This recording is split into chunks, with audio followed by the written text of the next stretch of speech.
అసలు ఒక political leader అవ్వాలనే ఆలోచన, ఆ బీజం ఎక్కడ పడింది మీకు? నా శిష్యులు చాలా మంది మంత్రులు అయ్యారు, రాజకీయాల్లో ప్రోత్సహించాను. అంటే ఈ మల్లు కుటుంబంతో నాకు అవినాభావ సంబంధం. ఆయనతో అనుబంధం ఎప్పుడు ఏర్పడింది? పరిచయం ఎలా అసలు? తెలుగుదేశం పార్టీ పెట్టినప్పుడు డాక్టర్ దగ్గుబాటి వెంకటేశ్వరరావు గారు, నేను మద్రాసు మెడికల్ కాలేజీలో మేము పక్క రూముల్లో ఉండేవాళ్ళం. ఇలా మీరు సామాజిక సేవా కార్యక్రమాల్లో కూడా పాల్గొంటున్నారు. సామాజిక సేవా కార్యక్రమాలకు నాకు స్ఫూర్తిని నింపింది ఎవరంటే చంద్రబాబు నాయుడు. ఎట్లా ఉన్నాయి ఇప్పుడు ఆంధ్రప్రదేశ్లో రాజకీయాలు ఎలా ఉన్నాయి ఇప్పుడు? రాజశేఖర రెడ్డి ఎట్ట పాపులర్ అయ్యాడు. ఇప్పుడు తెలంగాణ పాలిటిక్స్ కూడా చూస్తూ ఉన్నారు కదా, ఎట్లా అనిపిస్తుంది? అసలు ఎట్టా పిసిసి అధ్యక్షుడు అయ్యాడు, కొండకు దారం కట్టాడు, మాటల గారేడి, మ్యాజిక్ షో, బంగారం రేటు ఎత్తగానే రేవంత్ రెడ్డి గుర్తొస్తారు. ఏది మా బంగారం అంటున్నారు. అయితే తెలంగాణలో మళ్ళీ మార్పు ఖాయమంటారా? ఉప ముఖ్యమంత్రి అవుతాడు బీజేపీలో అని వార్తలు, తర్వాత కొంతమందితో ప్రముఖ నాయకులతో బీజేపీలో ప్రవేశిస్తాడని. అసలు ఏది ఎక్స్పెక్ట్ చేయరా మీరు? ఇది అవ్వాలి, అది ఒక ఎమ్మెల్యే, ఎంపీ, లేదంటే రాజ్యసభ? ఏముంది వాళ్ళ ఎమ్మెల్యేకి ఏమైనా గౌరవం ఉందా?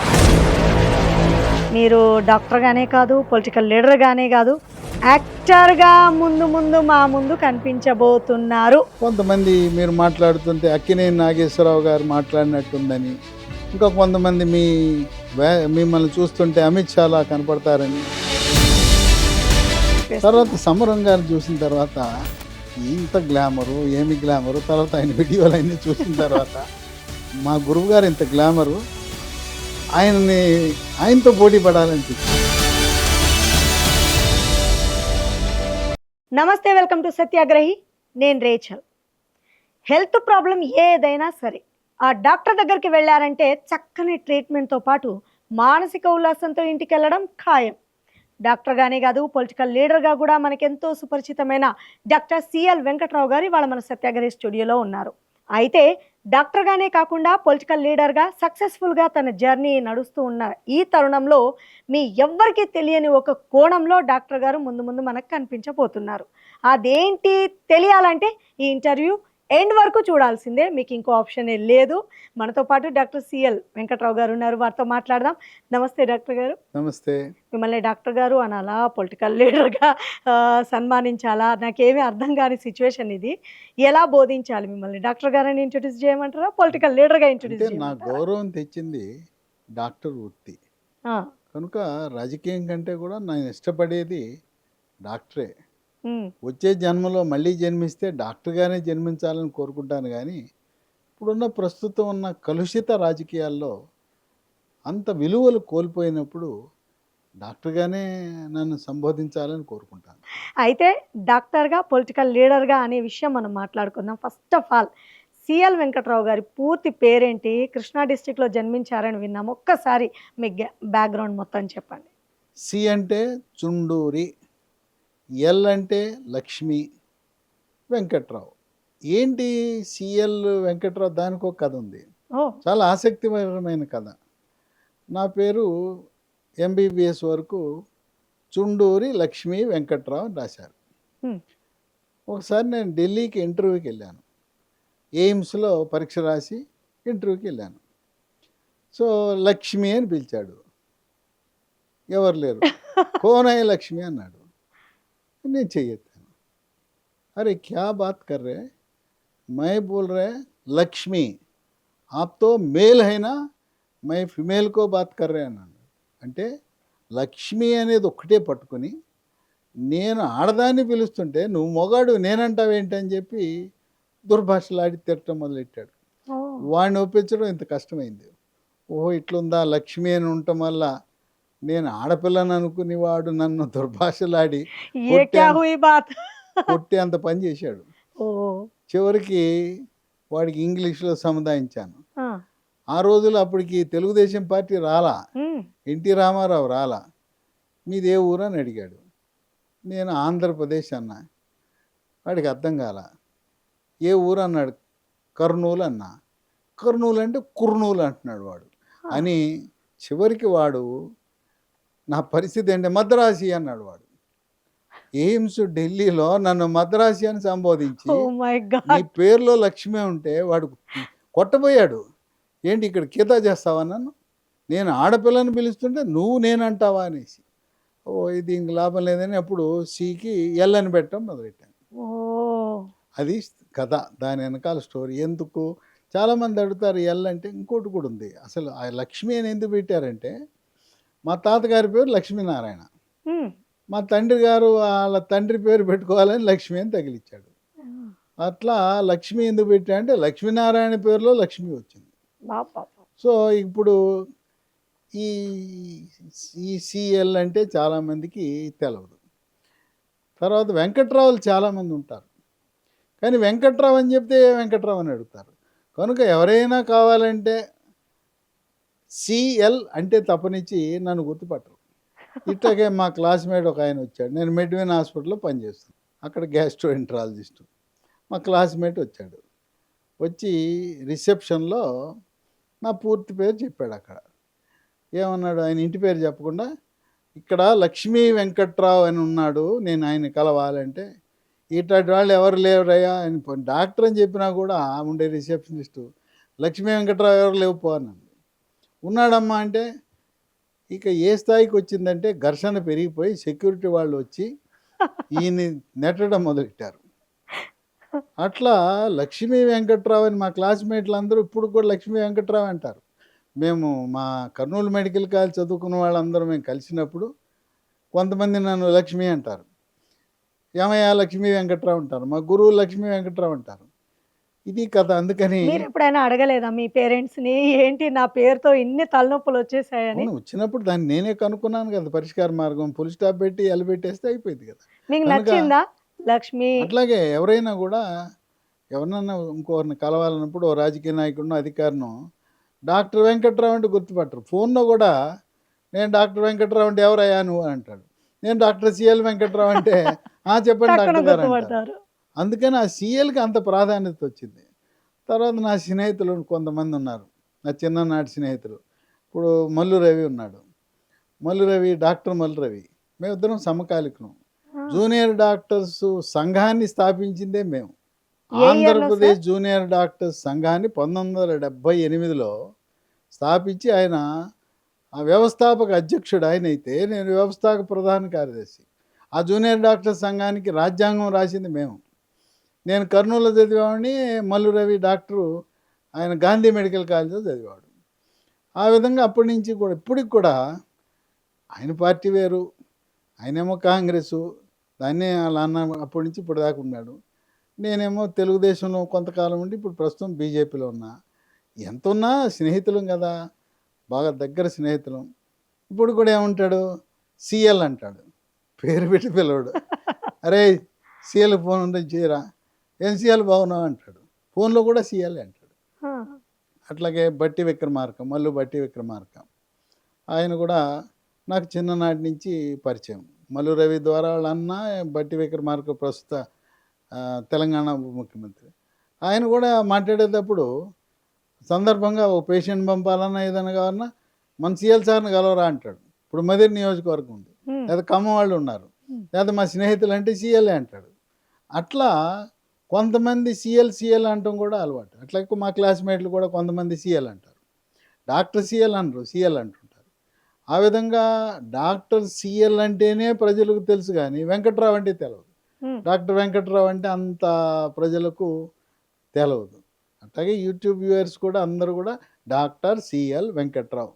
నేను యూట్యూబ్లు చేసేటప్పుడు కూడా నా పేరు నేను పరిచయం చేసుకుంటా. నా పేరు డాక్టర్ సిఎల్ వెంకట్రావు అని చెప్పి నా ఫోన్ నంబర్లు కూడా చెప్తాను. ఎందుకంటే వాళ్ళు ఏదైనా నాతో మాట్లాడాలంటే, నేను చెప్పేవన్నీ నిజాలు అబద్ధాలు తెలుసుకోవాలంటే, మరింత సమాచారం కావాలంటే, నిజంగా మనం చెప్పే దాంట్లో పస ఉంటే మన నంబర్ ఇవ్వాలి. నంబర్ ఇస్తే వాళ్ళు మనని ఎవరు చెప్తున్నారు అనేది పేరే కాదు, మనిషి ఎక్కడుంటాడు, వీడి చరిత్ర ఏంటని చూసుకోవాల్సిన అవసరం ఉంటుంది. ముఖ్యంగా వైద్యపరమైన అంశాలు అన్నప్పుడు మరింత అదనపు సమాచారం కావాలంటే ఫోన్ నంబర్ కూడా నా ఫోన్ నంబర్ చాలామందికి ఈ భూగోళంలో చాలామందికి తెలుసు నా నంబర్. ఎందుకంటే వీడియోలోనే చెప్పేస్తా. వీడియోలో నంబర్ చెప్పే ఏకైక యూట్యూబర్ నేనే అయి ఉంటాను. ఎవరు పేరు చెప్తారు కానీ నంబర్లు చెప్పరు. నంబర్లు చెప్తే పిఏదో పిఎస్తో చెప్తారు. నా నంబర్ నేను ఫోన్ ఎత్తుతా, అన్నోన్ నంబర్ కూడా ఫోన్ ఎత్తుతాను. ఆ, ఇది నా పేరులో ఉన్న చరిత్ర. మీ కుటుంబ నేపథ్యం గురించి కూడా ఎంతైనా మాట్లాడుకోవాల్సిన అవసరం ఉంది. మీరు కొన్ని వీడియోస్‌లో చెప్పారు. మీ అక్కగారి గురించి మాట్లాడుతూ ఉంటారు. ఎంతమంది మీరు అన్న తమ్ములు ఏంటసలు? 5 అక్కలు. హ్మ్. ఆఖరి వాడిని నేను. మీరొక్కరే? ఒక్కరే. ఆ! 5 ఆడపిల్లల తర్వాత నాకు కొడుకు కావాలి, కొడుకు కావాలంటే ఆ భగవంతుడు కనికరించి ఆఖరికి మా అమ్మకి ప్రసాదించాడు. 6 మేము. ఇప్పుడు 6లో ఒక ముగ్గురు శివైక్యమైపోయారు. ఇద్దరు, నేను, ముగ్గురమే ఉన్నాం. ఇది మాది రైతు కుటుంబం. మా నాన్న గ్రామంలో మున్సబ్‌గా ఉండేవారు. నేను జన్మించింది కృష్ణా జిల్లా. ప్రస్తుతం కైకలూరు నియోజకవర్గం. అది ఇప్పుడు ఏలూరు జిల్లాలో కలిసింది. అక్కడ కైకలూరు మండలం తామరకొల్లు గ్రామ పొలిమేర అంటే శివారు అంటాం. శివారు గ్రామం. అయోధ్య పట్నం దాని పేరు. అంటే హ్మ్. తామరకొల్లు గ్రామానికి ఉండే ఒక శివారు గ్రామం పేరు అయోధ్య పట్నం. నా పాస్‌పోర్ట్‌లో కూడా అయోధ్య పట్నం ఉంటుంది. అక్కడ జన్మించాను. మా తండ్రి మున్సబ్‌గా, విలేజ్ మున్సబ్‌గా ఉంటూ వ్యవసాయ కుటుంబం నుంచి వచ్చాం. మా ముందు తరాలు ఎవ్వరూ కూడా ప్రభుత్వ ఉద్యోగాలు గానీ, ఇంజినీర్లు గానీ, డాక్టర్లుగా గానీ ఉన్నత స్థితికి వెళ్ళిన వాళ్ళు ఎవరు ఆయనే మున్సబ్‌గా చేశారు. ఆ నేపథ్యంలో ఇప్పటికి కూడా నాలో డాక్టరు, రాజకీయ వ్యవస్థతో పాటు నాలో రైతు అనేది కూడా ఎప్పుడూ ప్రతిబింబిస్తుంది. మా తండ్రి నేను వైద్య వృత్తి చదువుతున్నప్పుడు కూడా సెలవులకు వెళ్ళినప్పుడు వ్యవసాయం నేర్పాడు. ఇప్పుడు హ్మ్. నాకు నాగలి దున్నటమొచ్చు. ఇప్పటికే ఊరికెళ్తే చేస్తారా సార్? ఇప్పుడు చేయటం లేదు. కానీ నేను నేర్చుకున్నాను. అవగాహన ఉంది. అవగాహన కాదు, దున్నాను. ఆ! పొలము దున్నటము, బండి తోలటము, అలాగే కుప్పనూర్పిడిలో సహకరించడము, ఒడ్లు పోత పోయటము అన్నొచ్చు. అన్నీ వచ్చు. రాత్రి పోయి పొలాలకు నీళ్లు పెట్టడము. ఒక పనేంటి, నేను అడిగా మా తండ్రిని, ఏంటి నేను డాక్టర్‌ని కదా అయ్యేది, ఈ వ్యవసాయ పనులన్నీ నేర్చుకోమంటున్నారు, ఎందుకు పనికొస్తాయన్న. ఆయన ఒకటే మాట అన్నాడు, నేర్చుకుంటే నష్టమా? ఇప్పుడు ఇంట్లో కూర్చున్నావు, ఖాళీగా ఉండే బదులు వెళ్ళి చేయొచ్చు కదా అని. యెస్. తెల్లవారుజామున తొలి కోడి కూసినప్పుడు నాగలి చేతికిచ్చి నాగలితో దున్నిచ్చేవారు.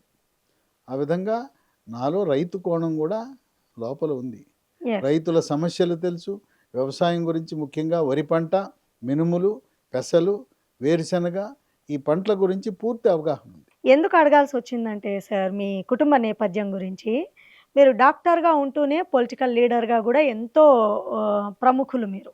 సో, నేననుకున్నదేంటంటే మీ కుటుంబంలో ఎవరైనా ఉండొచ్చు ఏమో! అందుకే మీరు అటువైపు టర్న్ తీసుకున్నారేమో అని ఆలోచించాను. కానీ ఇంతకుముందు మీరు చెప్తూ నా ఫ్రెండ్స్ ఉన్నారు. ఇప్పుడు భట్టి విక్రమార్క గురించి జెప్పారు. మల్లు హ్మ్. భట్టి విక్రమార్క గురించి అంటే సార్ 2, గురించి 2 చెప్పారు. పేర్లే ప్రస్తావించాను. యాహ్! నా శిష్యులు చాలామంది మంత్రులయ్యారు. రాజకీయాల్లో ప్రోత్సహించాను. ఆ! అంటే ఈ మల్లు కుటుంబంతో నాకు అవినాభావ సంబంధం. హ్మ్. అంటే ఒకే మంచం, ఒకే కంచం అంటారు గదా! ఆ! ఆ సిద్ధాంతము నేను, మల్లురవి ఒకే మంచం మీద పడుకునేవాళ్ళం. ఒకే కంచంలో తినేవాళ్ళం. హ్మ్. అట్లాగే ఇద్దరం ఒకే పళ్ళెంలో తినటం అనేది చాలా అరుదైన ప్రక్రియ. అట్లాగే బట్టి కూడా చిన్నప్పటి నుంచి తెలుసు నాకు. బట్టి విక్రమార్క. హ్మ్. ఇప్పటికి కూడా బట్టే అంటుంటాను. ఆయన ఉప ముఖ్యమంత్రి అయినా, ఆయన వేరే వాళ్ళకి ఉప ముఖ్యమంత్రి గాని నాకు వరకు ఆహ్, తెలంగాణ ఉప ముఖ్యమంత్రి. ఉప ముఖ్యమంత్రి అయినా నా ముందు ఒక చిన్న కుర్రవాడిగానే చూస్తాను. అంతే. బట్టి అని ఆశీర్వదిస్తాను. పిలిచేది కూడా బట్టి. కొంతమంది ఏంటంటే వాళ్ళు ఉన్నత స్థానానికెళ్ళిపోతే సార్ అని అనాలనుకుంటారు. నా మల్లుని రవి అంటాను. ఆయన రవి అని పిలుస్తాను నేను. హ్మ్. ముద్దుగా పిలుస్తాను. సార్లు, గీర్లు లేవు. అట్టాగే ఓకే. ఇప్పుడు కూడా బట్టి కనపడితే బట్టి అంటాను. ఆ విధంగా అనేక మందిని రాజకీయాల్లో ప్రోత్సహించాను. ముఖ్యంగా ఏంటంటే బీసీ, ఎస్సీ, ఎస్టీలకు రాజకీయాల్లో అవకాశాలు ఉంటాయి. ఆ కోవకు చెందిన వాళ్ళందరినీ కూడా ఆంధ్రప్రదేశ్, తెలంగాణలో ఒక పార్టీ అనేదే కాదు. కాంగ్రెసు, క్లాస్‌మేటు మిడియం బాబురావు ఉన్నాడు. రాజమండ్రి నుంచి లోక్‌సభకి గెలిచాడు సీపీఎం తరఫున.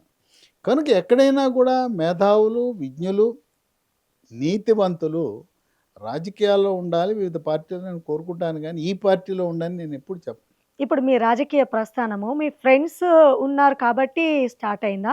అసలు ఒక పొలిటికల్ లీడర్ అవ్వాలనే ఆలోచన, ఆ బీజం ఎక్కడ పడింది మీకు? ఒక డాక్టర్‌గా ఉంటూనే ఎందుకు మీరు రాజకీయవేత్తగా ఉండాలనుకున్నారు? అంటే పరోక్షంగా మరొక రాజకీయ కోణం గూడా ఉంది. ఎట్లా అంటే మా తండ్రి గారికి 2 వివాహాలు. నేను రెండవ భార్యకి పుట్టిన కుమారుడిని. మొదటి భార్య అనారోగ్యంతో మరణించింది. పిల్లలు లేరు. పిల్లలు లేరు. మొదటి భార్య యొక్క తండ్రి స్వాతంత్ర సమరయోధుడు ఆయన. గాంధీజీ గారికి సమకాలికుడు. అంటే నాకు వరుసకి తాత అవుతారు. అంతే కదా! గ్రేట్. తాత ఆయన ఎర్నేని సుబ్రహ్మణ్యం ఆయన పేరు. సాధు సుబ్రహ్మణ్యం అంటారు ఆయన.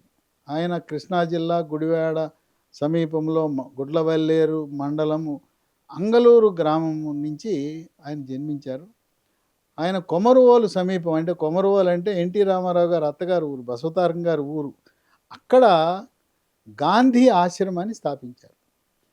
ఆయన గుడివాడకి అప్పుడు కాంగ్రెస్ పార్టీ వాళ్ళు ఎమ్మెల్యేగా పోటీ చేయమన్నారు, గెలిచారు.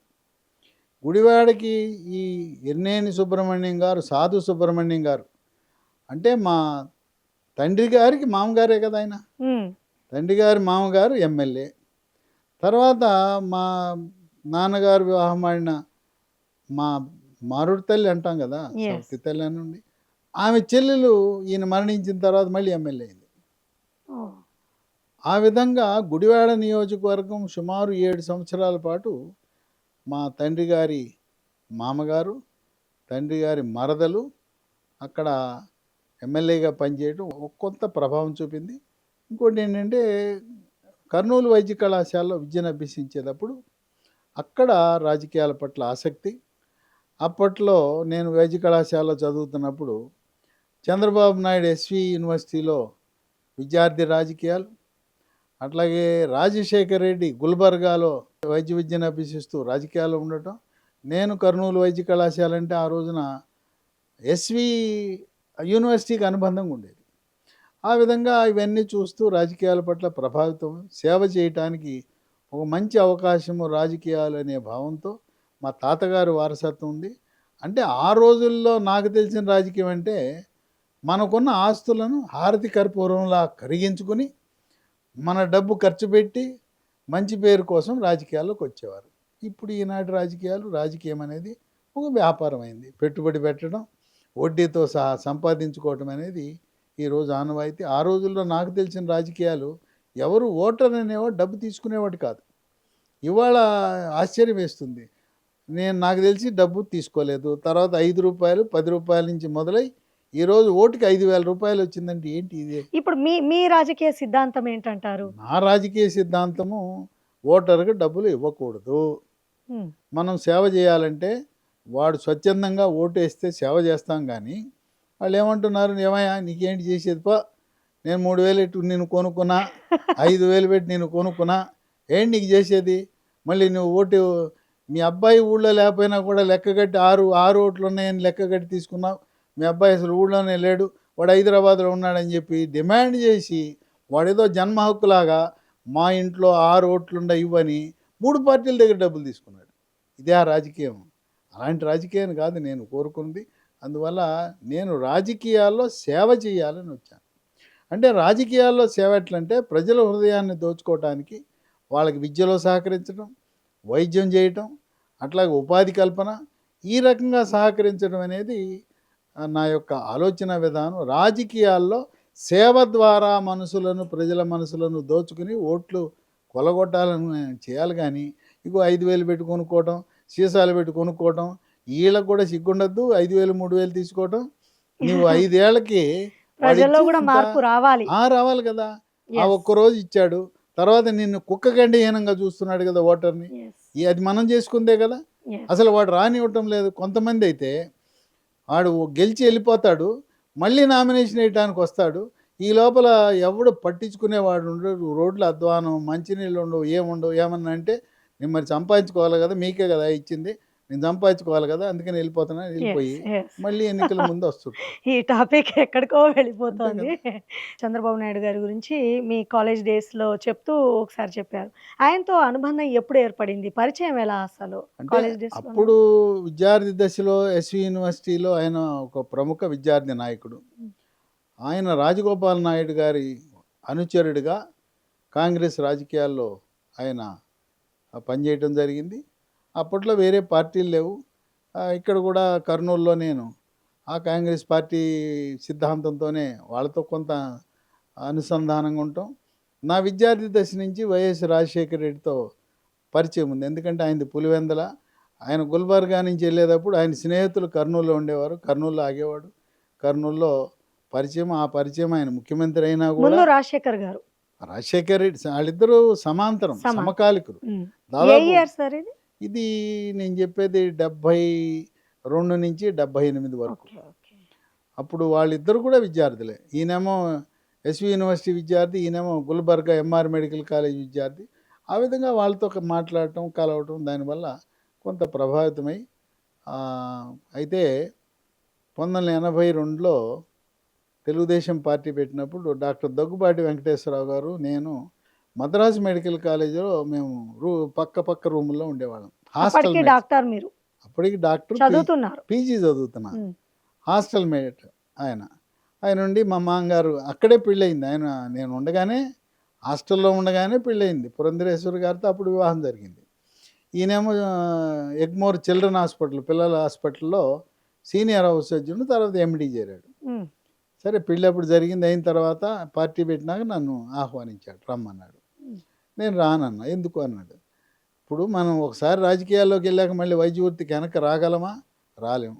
కనుక వైద్య వృత్తిలో చేరినందుకు ఒక 25 ఏళ్ళు మనం సేవ చేసి అప్పుడు రాజకీయాల్లోకి వచ్చి రాజకీయాల్లోనే మనం ముగించాలి, ముగింపు అక్కడ ఉండాలి. ఇప్పుడు వచ్చాము, రాజకీయాలు ఎప్పుడు ఏముంటుందో తెలియదు. పైగా ఆ కాంగ్రెస్ పార్టీ మహా సముద్రం లాంటి పార్టీ. మామగారేమో వాళ్ళు విమర్శిస్తున్నారు, రంగు వేసుకున్నవాడికి రంగులు వేసుకుంటే సినిమా యాక్టర్లు గోట్లు వేస్తారంటున్నారు, ఎందుకు వచ్చిన కూడా నేను రానన్నాను. అప్పుడు నాకు సీట్ ఇస్తా అన్నారు, పోటీ చేయమన్నారు. అయినా నేను వెళ్ళలేదు రాజకీయాల్లో, అప్పుడు వెళ్ళలేదు. ఎందుకంటే ఒక 25 సంవత్సరాలు ఒక గొప్ప వైద్య నిపుణుడిగా పేరు తెచ్చుకోవాలనే సంకల్పంతో ఉన్నాను కనుక ఒక 25 ఏళ్ళు పక్కకు చూడకుండా వైద్య వృత్తినే నమ్ముకుని రోగే దేవుడిగా భావిస్తూ 25 ఏళ్ళు సేవ చేసిన తర్వాత చంద్రబాబు నాయుడు గారి ఆహ్వానం మేరకు తెలుగుదేశం పార్టీలోకి వెళ్ళాను. నేనుగా వెళ్ళలేదు. ఆయన నుండి అప్పుడు ఆయన 2004లో ఓడిపోయిన తర్వాత చంద్రబాబు నాయుడు గారు ఆహ్వానించి, డాక్టర్ గారు మనం సేవ చేద్దాం, రాజకీయాలలో సేవ ద్వారా మనం ప్రజల యొక్క మనస్సులను చూరగొనాలి అని చెప్పారు. అప్పుడు ఎన్టీఆర్ మెమోరియల్ ట్రస్ట్ అప్పుడు దాన్ని ప్రారంభించి, తద్వారా 10 ఏళ్ల పాటు 2004 నుంచి 2014 వరకు నిరాటంకంగా సేవలు, విద్య, వైద్యం, మహిళా సాధికారత, అలాగే ఉపాధి కల్పన, ఈ రంగాలపై, అట్లాగే మంచినీటి సరఫరా, అప్పుడు అనేకమైన మేము వాటర్ ప్లాంట్లు, ఆర్ఓ ప్లాంట్లు ఏర్పాటు చేసి, అట్లాగే రైతులకు కూడా ఆవులను కొనటం, గేదెలను కొనటం, పాడి సంపదను పెంచడం, ఈ విధంగా అన్ని రంగాల్లో సేవా రంగంలో ఎన్టీఆర్ ట్రస్ట్ 10 ఏళ్ల పాటు చేసింది. అలా టీడీపీలో ఉత్తరాఖండ్లో వరదలు వచ్చినప్పుడు వెళ్ళాం, మహబూబ్నగర్లో వరదలు వచ్చినప్పుడు ఉన్నాం, అట్లాగే చికెన్ గున్యా, డెంగ్యూ లాంటి ఈ విషజ్వరాలు వచ్చినప్పుడు వాళ్ళకి కావాల్సిన క్యాంపులు నిర్వహించాం. అట్లాగే ఒకసారి పేపర్లో వార్త వచ్చింది, పిల్లలు చలికి వణిగిపోతున్నారని పెద్ద వార్త వేసాడు ఒక వార్తాపత్రిక. వెంటనే దుప్పట్లు కొని 2 తెలుగు రాష్ట్రాల పిల్లలకి దుప్పట్లు సుమారుగా 5 లక్షల దుప్పట్లు పంపిణీ చేయడం జరిగింది. ఇలా మీరు సామాజిక సేవా కార్యక్రమాల్లో కూడా పాల్గొంటున్నారు. సామాజిక సేవా కార్యక్రమాలకు నాకు స్ఫూర్తిని నింపింది ఎవరంటే చంద్రబాబు నాయుడు. ఇంకోటి ఏంటంటే ఆయన పార్టీ ట్రస్ట్ వస్తే ఎన్టీఆర్ ట్రస్ట్ వాళ్ళని ముందు రమ్మనే అనేవాడు, మాతో మాట్లాడేవాడు. అయిన తర్వాతే రాజకీయం. అట్లాగే మాకు 2 కళ్ళలాగా ఎన్టీఆర్ ట్రస్ట్ అంటే ఒక కన్ను, పార్టీ అంటే మరో కన్ను. ఆ విధంగా మీటింగ్ అంటే అని చెప్పేవాడు, నాకు ఎన్టీఆర్ ట్రస్ట్ మీటింగ్ ఉంది వెళ్తాను అనేవాడు. గంటసేపు, వారానికి గంటసేపు కనీసం ఒక మీటింగ్ రూపాన. అప్పుడు కొంతమంది ఆయనకి సన్నిహితులు, పార్టీ అంటే అభిమానులు ఉన్నారు. ఆ నలుగురు సహకారంతో ఎన్టీఆర్ మెమోరియల్ ట్రస్ట్ వాళ్ళు ట్రస్టీస్కి ఉండేవారు. ఎవరంటే సుజనా చౌదరి, సిఎం రమేష్, మన ప్రస్తుత మున్సిపల్ మంత్రి నారాయణ గారు, నామా నాగేశ్వరరావు గారు. ఈ నలుగురు కూడా మా షెడ్యూల్ ఏంటంటే ప్రతి గురువారం 2 గంటలకి మీటింగ్ ప్రారంభించి 1 గంట సేపు వాళ్ళు దేశంలో ఎక్కడున్నా వచ్చేసేవారు. చంద్రబాబు నాయుడు కూడా ఆయన కూడా 1 గంట కూర్చునేవాడు. చాలా డిసిప్లిన్గా ఏజెండా. తర్వాత మాకు CEO ఉండేవారు, ఆయన ఏకంగా ఉద్యోగానికి రాజీనామా చేసి వచ్చాడు. ఐఆర్ఎస్ ఆయన, ఉమేష్ ఆయన పేరు. ఆయన chief commissioner of customs and central excise Gujarat అహ్మదాబాద్లో ఉంటే చంద్రబాబు నాయుడు చెప్పాడు, ఉమేష్ ఎందుకు ఇవన్నీ ఎందుకు వదిలేసిరా అని అంటే ఆయన తృణప్రాయంగా రాజీనామా చేసి వచ్చి ట్రస్ట్ మొదటి సీఈఓ. ఆయన సీఈఓ ఆధ్వర్యంలో నేను ట్రస్ట్కి అడ్వైజర్గా ఉంటూ ఎంతో తృప్తిని పొందాం. ఇది చంద్రబాబు నాయుడికి సేవ అంటే చాలా ఆసక్తి. ఆయనకి ఎంత ఇంట్రెస్టెడ్ ఇప్పుడు కూడా విద్య, వైద్యము, ఉపాధి కల్పన, మరి మహిళా సాధికారత, యువత సాధికారత, ఆ విధంగా మాకు చాలా ఫ్రీ హ్యాండ్ ఇచ్చారు. ఇదే చేయండి అనేవారు కాదు. మేము గంట సేపు నలుగురు ట్రస్టీలు, సీఈఓ, నేను, చంద్రబాబు నాయుడు కూర్చొని మేము ఒక ప్రణాళిక రచించేవాళ్ళం. ఒక నిర్మాణాత్మకంగా అక్కడ చర్చ జరిగేది, రాసుకునేవాళ్ళం మినిట్స్, దాన్ని అమలు చేసేవాళ్ళం. రైట్. డాక్టర్ గారు, మీరు ఇంతకుముందు మాట్లాడుతూ 2014 వరకు కూడా నేను ఉన్నాను అని, అంటే తెలంగాణ రాష్ట్ర ఆవిర్భావ సమయంలో కూడా మీరు యాక్టివ్ పాలిటిక్స్లోనే ఉన్నట్టు. అంటే నేను యాక్టివ్ పాలిటిక్స్ అంటే 2004లో ప్రారంభమై 2019 వరకు తెలుగుదేశం పార్టీలో ఉన్నాను. ఓకే. అయితే అక్కడ ఒకటి ఏంటంటే, తెలుగుదేశం పార్టీ స్థూలంగా కాంగ్రెస్ పార్టీని వ్యతిరేకించే పార్టీ. అది చంద్రబాబు నాయుడు దృష్టికి కూడా చెప్పాను. మన పార్టీ నాయకులు, కార్యకర్తలు కాంగ్రెస్తో మనం కలవడం అనేది జీర్ణించుకోలేరండి.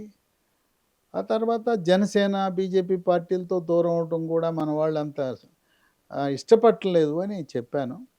కానీ ఆయన నిర్ణయం, ఆయన మిగతా వాళ్ళతో చర్చించి నిర్ణయం తీసుకున్నారు. బీజేపీతో దూరం అవటం, జనసేనకు దూరం అవటం, కాంగ్రెస్ పార్టీతో కలవటం. అంటే అవి కొంతమంది ఏంటంటే, ఆయన ముందు ఉన్న వాస్తవం చెప్పాలి, చాలా మంచి వ్యక్తి. ఓ రకంగా ఆయన మంచితనం దగ్గరగా చూశాను కనుక నాకు తెలుసు.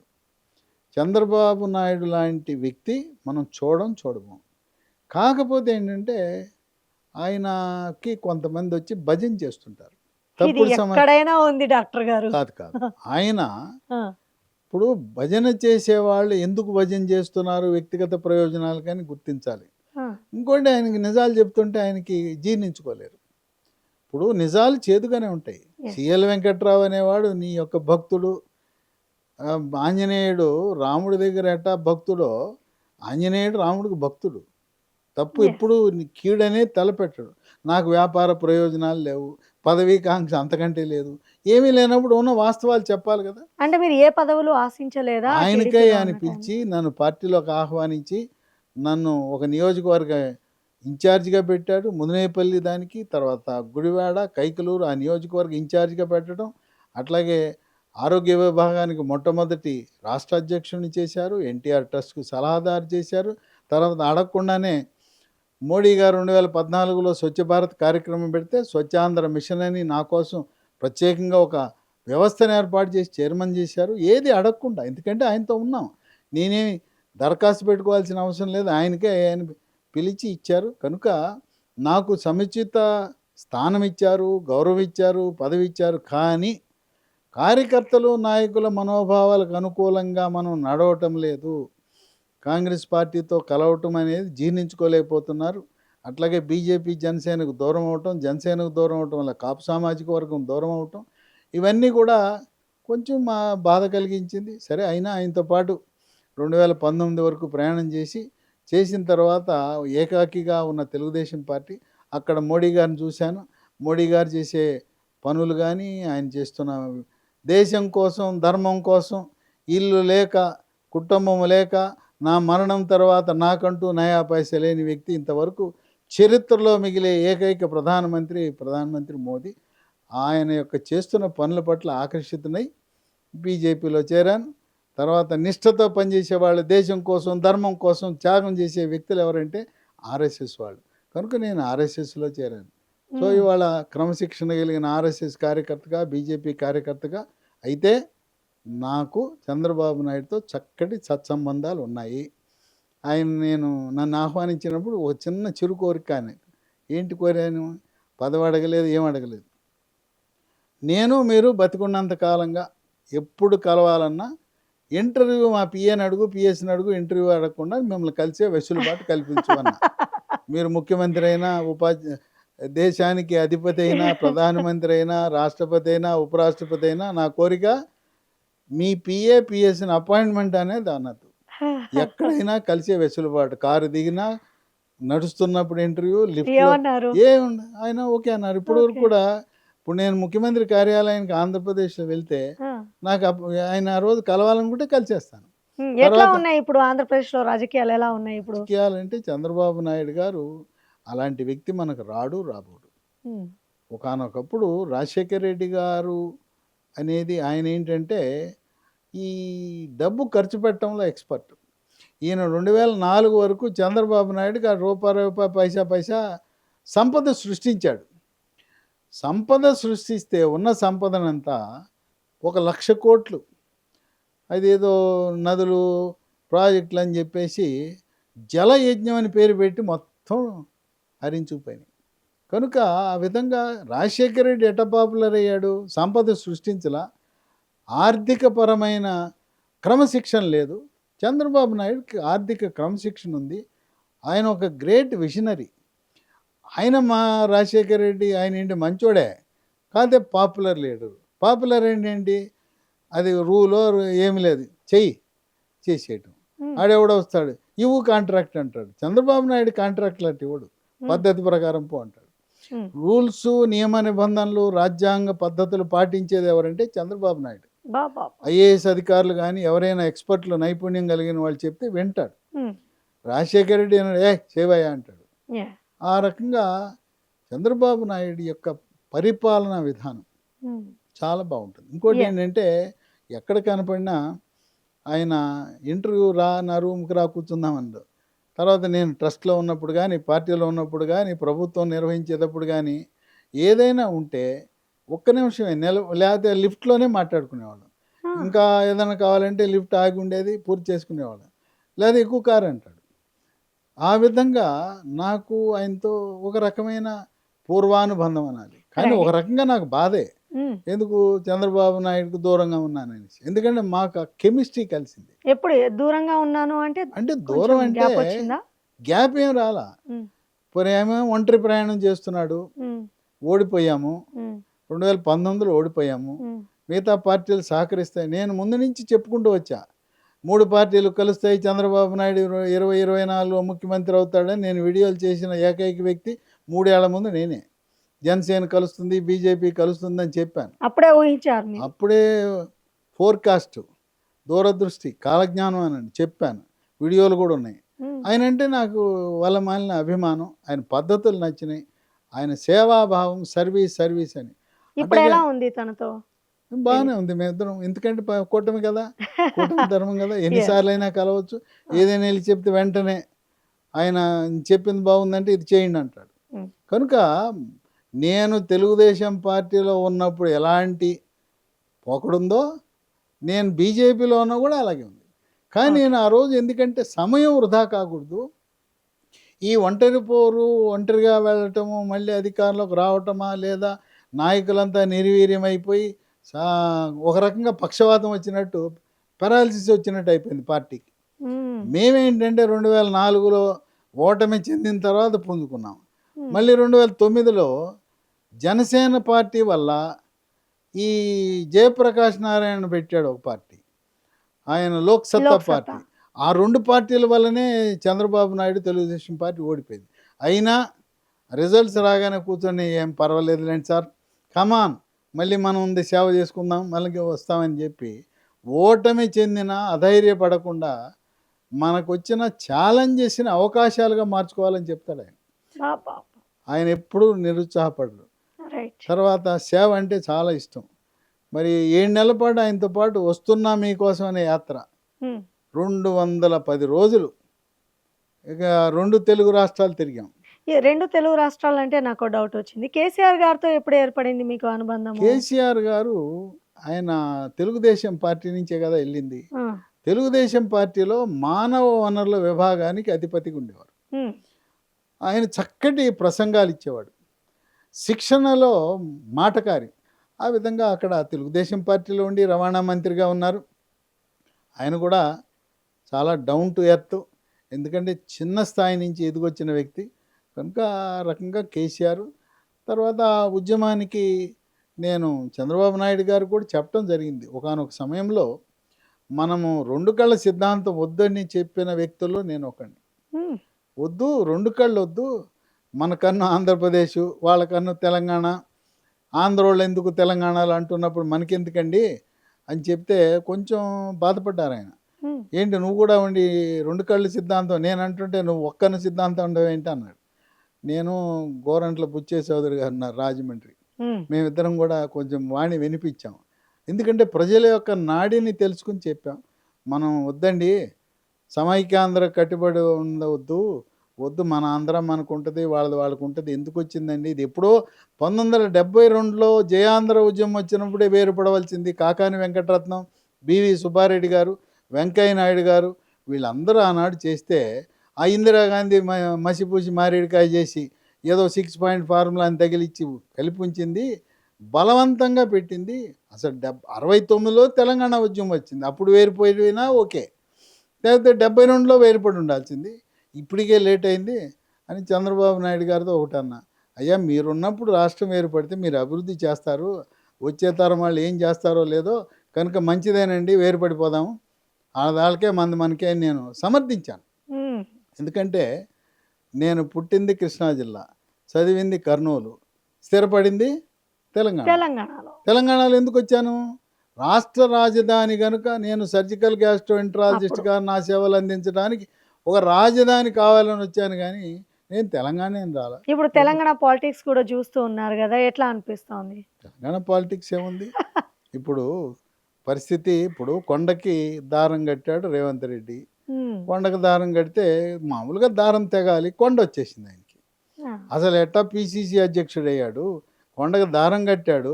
మాటల గారేడి మ్యాజిక్ షో దాంతో అధికారం వచ్చింది. మరి అబద్ధాలు చెప్తే ఈ ఆడకూతుర్లు గ్రామాల్లో తిట్టిన తిట్టు తిడకూడదు. బంగారం రేటు పెరిగిపోయింది. బంగారం రేటు ఎత్తగానే రేవంత్ రెడ్డి గుర్తొస్తాడు. ఏది మా బంగారం అంటున్నారు. ఈసారి మహిళలు ఎవరు ఓటేయరు. ఉన్న పరిస్థితిలో కాంగ్రెస్ పార్టీ మళ్ళీ అధికారంలోకి రావటం అనేది కల్లా.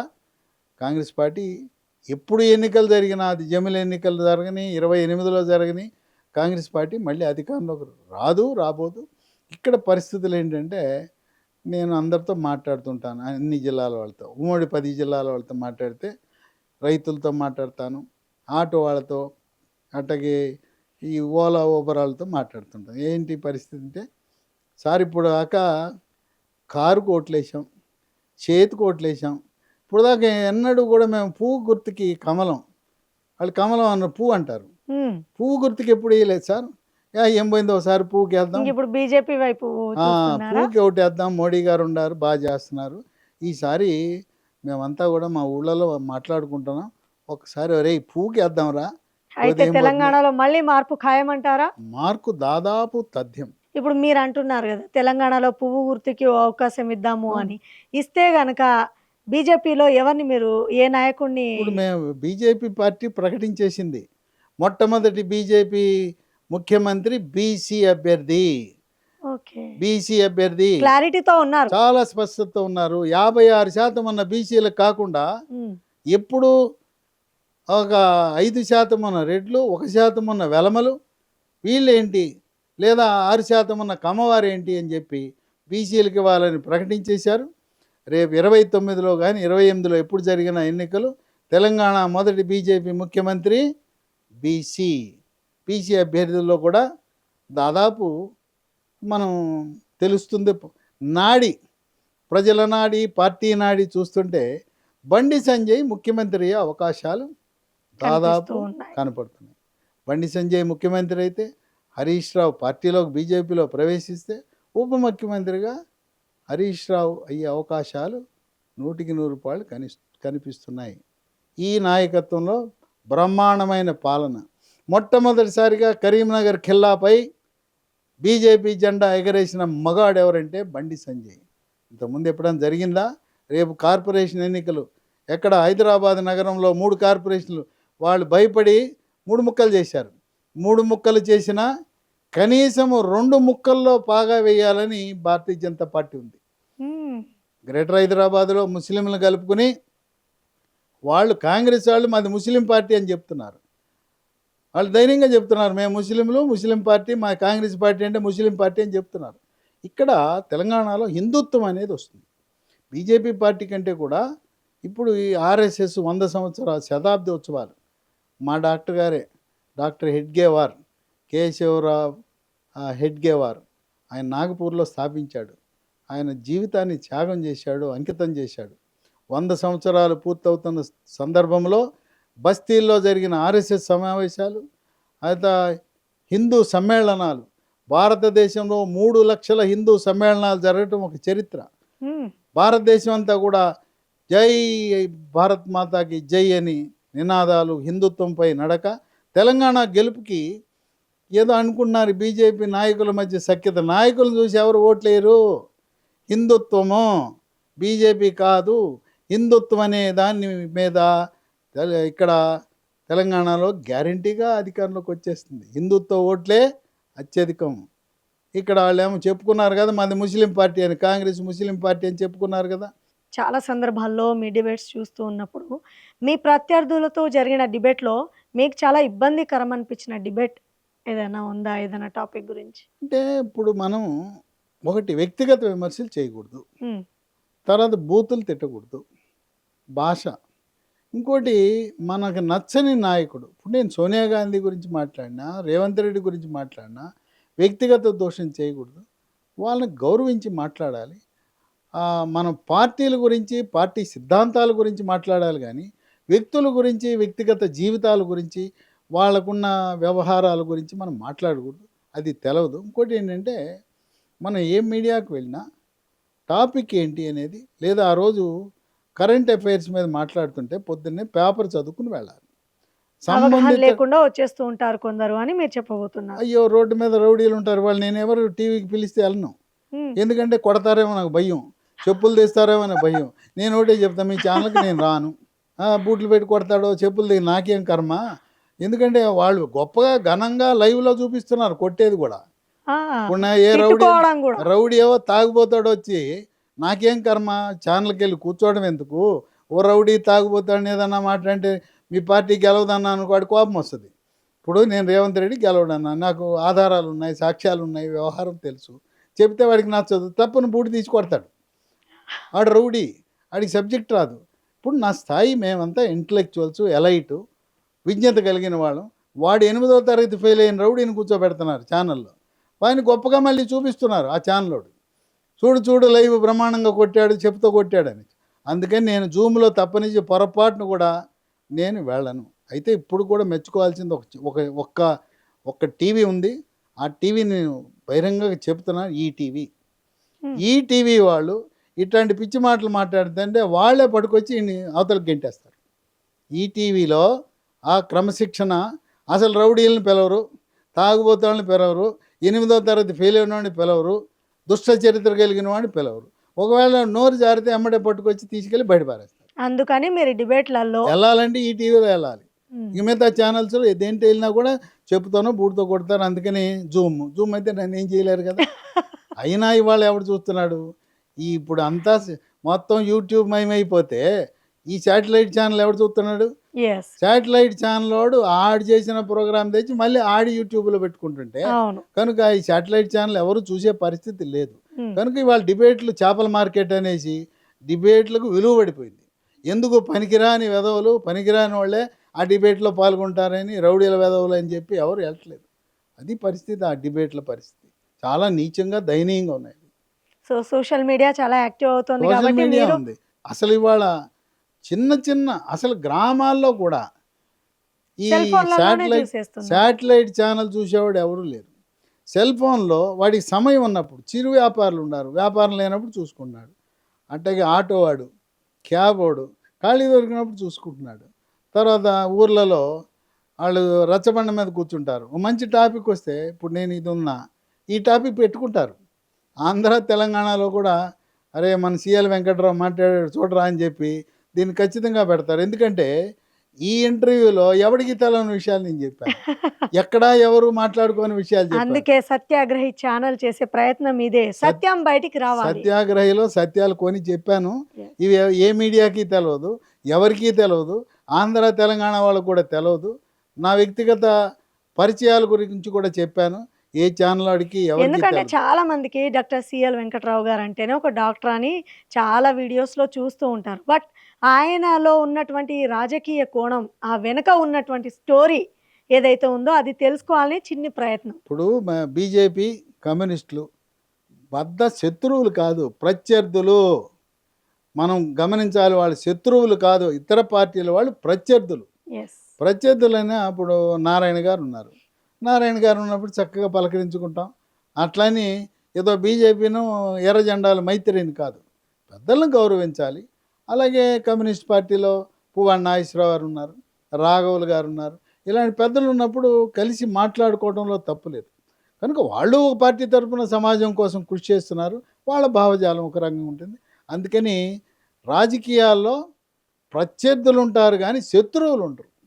కలిసి మాట్లాడుకోవటం అనేది మంచి వాతావరణం. ఈ డిబేట్లకి విలువ పోయింది, ఈ డిబేట్లు చూసేవాళ్ళు సంఖ్య తగ్గిపోయింది. కనుక నా అంచనా ప్రకారము ఈరోజు వార్తాపత్రికలు కోవిడ్ పుణ్యాన వార్తాపత్రికలు కూడా పోయినాయి. పేపర్ అంటుకుంటే కోవిడ్ వస్తుందని చెప్పి మానేశారు. ఎక్కువ మానేసిన డబ్బులు మిగులుతున్నాయి, వాళ్ళు కొనటం లేదు. ఈ వార్తాపత్రికల సర్క్యులేషన్ పోయింది.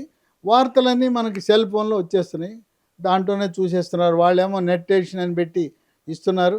కనుక రాబోయే కాలంలో ఏ విధంగా అయితే ఆల్ ఇండియా రేడియో వెళ్ళిపోయిందో, మన పోస్ట్ ఆఫీస్ కూడా పోయింది కదా. వాళ్ళ ఉత్తరాలు రాయటం లేదు, ఇన్లాండ్ లెటర్లు లేవు, సెల్ ఫోన్ లో అవన్నీ పోయినాయి. అట్లాగే ల్యాండ్ లైన్ పోయింది. రాబోయే కాలంలో శాటిలైట్ ఛానల్ ఉండవు, యూట్యూబ్ ఛానల్సే ఉంటాయి. శాటిలైట్ నువ్వు ఎప్పుడో మధ్యాహ్నం 2:30కి పడుకునే టైంలో ఏదో ప్రోగ్రామ్ పెడితే ఎవరిని చూస్తాడా? ఇదేంటి, మనకు సమయం ఉన్నప్పుడు చూసుకోవచ్చు, సెల్ ఫోన్ చేతిలో. తర్వాత మనం సెర్చ్ చేసుకోవచ్చు, మనకి ఏది కావాలో చూసుకుంటాం, తర్వాత వస్తుంది. అదేంటో వాడికి తలకాయ నొప్పి వస్తుంది, ఆ శాటిలైట్ ఛానల్ చూడగానే తలకాయ నొప్పి వస్తుంది, అందుకని వాడు కట్టేస్తాడు. బట్ ఒక డాక్టర్గా మాట్లాడదలిస్తే ఎవరికి వాళ్ళు యూట్యూబ్లో చూసి సోషల్ మీడియా ఎక్కువ అవ్వడం వలన సెల్ఫ్ ట్రీట్మెంట్ అనేది చేసుకోవడం మొదలుపెట్టేశారు. డాక్టర్ దగ్గరికి వెళ్ళే టైం లేకనో, లేదంటే అపాయింట్మెంట్ తీసుకునే ఇది లేకనో, వాళ్ళకు వాళ్ళు యూట్యూబ్లో చూసుకొని ఎస్ నాకు ఈ ప్రాబ్లం వచ్చింది, హెల్త్ ప్రాబ్లం, నేను ఈ ట్రీట్మెంట్ చేసుకుంటే బెటర్ అని సెల్ఫ్ ట్రీట్మెంట్ వైపు వెళుతూ ఉన్నారు. ఇది సేఫ్ అంటారా యాజ్ ఏ డాక్టర్గా? సోషల్ మీడియాలో, యూట్యూబ్లో, ఈ సోషల్ మీడియా హ్యాండిల్స్లో కొంతమంది డాక్టర్లు కాని వాళ్ళు డాక్టర్లాగా సలహాలు ఇస్తున్నాడు. ఒక ఆయన ఎవరు ఆడిటరు విజయవాడ, ఆయన వచ్చేసి నేనే డాక్టర్ అన్నట్టు వైద్యాలు షుగర్ గురించి మాట్లాడేయటం. అంటే డాక్టర్ అర్హత లేని వాళ్ళు వైద్యం గురించి మాట్లాడటం. ఒకవేళ మాట్లాడినా వాళ్ళు స్క్రీన్ మీద ఇచ్చే నంబర్లు వాళ్ళు ఎవరో ఉంటారు, ఆ డాక్టర్ ఈ కాదవి. ఏదో హాస్పిటల్ వాడియో, రిసెప్షన్ వాడియో, కంపెనీ వాడియో ఉంటాయి తప్పనిచ్చి ఈ డాక్టర్ నంబర్ ఇవ్వడు. నువ్వు చెప్పేది కరెక్ట్ అయితే నీ నంబర్ ఇవ్వు, పోనీ ఎన్ని అయితే అటెండ్ కాగలవో అన్ని అటెండ్ అవ్వు. ఇప్పుడు నేనున్నాను, నా పేరు చెప్తా, నువ్వు అందరికీ తెలుసు అంటే తెలిసినా కూడా నా పేరు డాక్టర్ సిఎల్ వెంకట్రావు, నా సెల్ ఫోన్ నంబర్లు ఇవని చెప్తా. మీరు ఎవరైనా మాట్లాడచ్చు, నేను అన్నోన్ నెంబర్స్ కూడా మాట్లాడతాను. కనుక అవి చూసి వెళ్ళిపోయి కొన్ని అడ్వర్టైజ్మెంట్లు వస్తాయి. అడ్వర్టైజ్మెంట్లు చూసి మనం ఆన్లైన్లో బుక్ చేసుకున్నామంటే బుక్ అయిపోతాం. సో చాలా ప్రమాదకరం అంటారు. పనిచేయవు, చాలా ప్రమాదకరం. సెల్ఫ్ ట్రీట్మెంట్ అంత నష్టం ఇంకే వేరే రకంగా ఉండదు. సెల్ఫ్ ట్రీట్మెంట్ చేసుకోకూడదు. అట్లాగే మందుల షాప్కి వెళ్ళి నాకు ఆ మందు ఇవ్వు, ఈ మందు ఇవ్వు, ఈ జబ్బు ఆ జబ్బు అని చెప్పి వాళ్ళు ఇచ్చిన మందులు తింటే పూర్తిగా ఈ నొప్పి ట్యాబ్లెట్లు వాడితే కిడ్నీలే మూత్రపిండాలే ఖరాబ్ అయిపోతాయి. కనుక సెల్ఫ్ ట్రీట్మెంట్ వద్దు. అట్లాగే యూట్యూబ్ ఛానల్ చూసేసి లేకపోతే అడ్వర్టైజ్మెంట్ చూసేసి ఆర్డర్ పెట్టి తెచ్చుకుంటే ఇప్పుడు సోషల్ మీడియా అనేది రాబోయే కాలానికి నిలబడేది. ఎలా అయితే ఆల్ ఇండియా రేడియో లాంటి మాధ్యమాలు దాదాపు అంతరించిపోతున్నాయో, ఇది కూడా ఈ శాటిలైట్ ఛానళ్ళు కూడా మనుగడ కష్టమే. శాటిలైట్ ఛానల్స్ వాళ్ళు యూట్యూబ్ మీద ఆధారపడి యూట్యూబ్ ఛానల్ ద్వారా వచ్చే ఆదాయంతో శాటిలైట్ వాళ్ళకి జీతాలు ఇస్తున్నారు. చాలా ఖర్చుతో కూడుకుంది. శాటిలైట్ ఊరుకోకుండా పెట్టాలా, స్టూడియోలు గిడియోలు ఇవన్నీ ఈ యూట్యూబ్ అంటే ఇంట్లో చేసేయచ్చు. కనుక యూట్యూబ్ యుగం వచ్చింది, కలియుగం యూట్యూబ్ యుగము. శాటిలైట్ ఛానల్స్కి భవిష్యత్తు ఏమాత్రం ఉండదు. ఇప్పటికే పలు శాటిలైట్ ఛానల్ అన్ని భాషల్లో కూడా మూతపడినాయి, తెలుగు భాషలో కూడా మూతపడుతున్నాయి. ఈ చివరికి అన్నీ అంతరించిపోయే పరిస్థితి రాబోతాం. ఈ మధ్య కాలంలో మీరు నీ ప్రాబ్లమ్ వచ్చిందనుకోండి, స్మూత్ వాక్ అనేది ఒకటి చెప్తూ ఉన్నారు. అమెజాన్‌లో ఎలా బుక్ చేసుకోవాలి, ఆర్డర్ చేసుకోవాలి ఇది కూడా చెప్తూ ఉన్నారు. ఇక డౌట్ ఏంటంటే కొంతమందికి షుగర్ ఉండొచ్చు, బీపీ ఉండొచ్చు. అసలు ఏ వయస్సు వాళ్ళు వాడాలి? ఎప్పుడు వాడాలి? ఏ స్టేజ్‌లో ఉన్నప్పుడు వాడితే మంచిది? సర్జరీ అవసరం లేదంటారు. దీనిపైన మీరేం చెప్తారు?